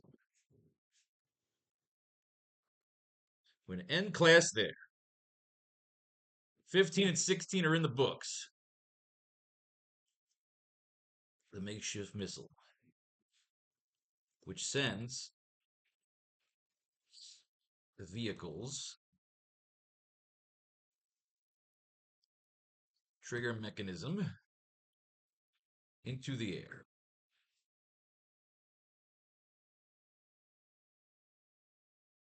With a makeshift missile? Yeah, should be a missile, like a bazooka. The makeshift bazooka missile. Into the air. A large projectile. The idea is when we start the next 2 pages in our next class, that fucking vehicle is gonna like explode open and send the four of them into battle like the Fantastic Four. But that's something we'll worry about in the next class. This one took a long time today because we had to get reinvigorated with the story, but we made it. As always, this is your man Faro. We made it to the end. May fate and fate decide you're fortunate if you should enjoy this. Always remember, be a part of the newest Pharaoh's Lounge Kickstarter. Peace, love, and war. All that shit in between. This has been at least a 3-4 hour class. Good. I hope you enjoy writing as much as I do. That's why we do it.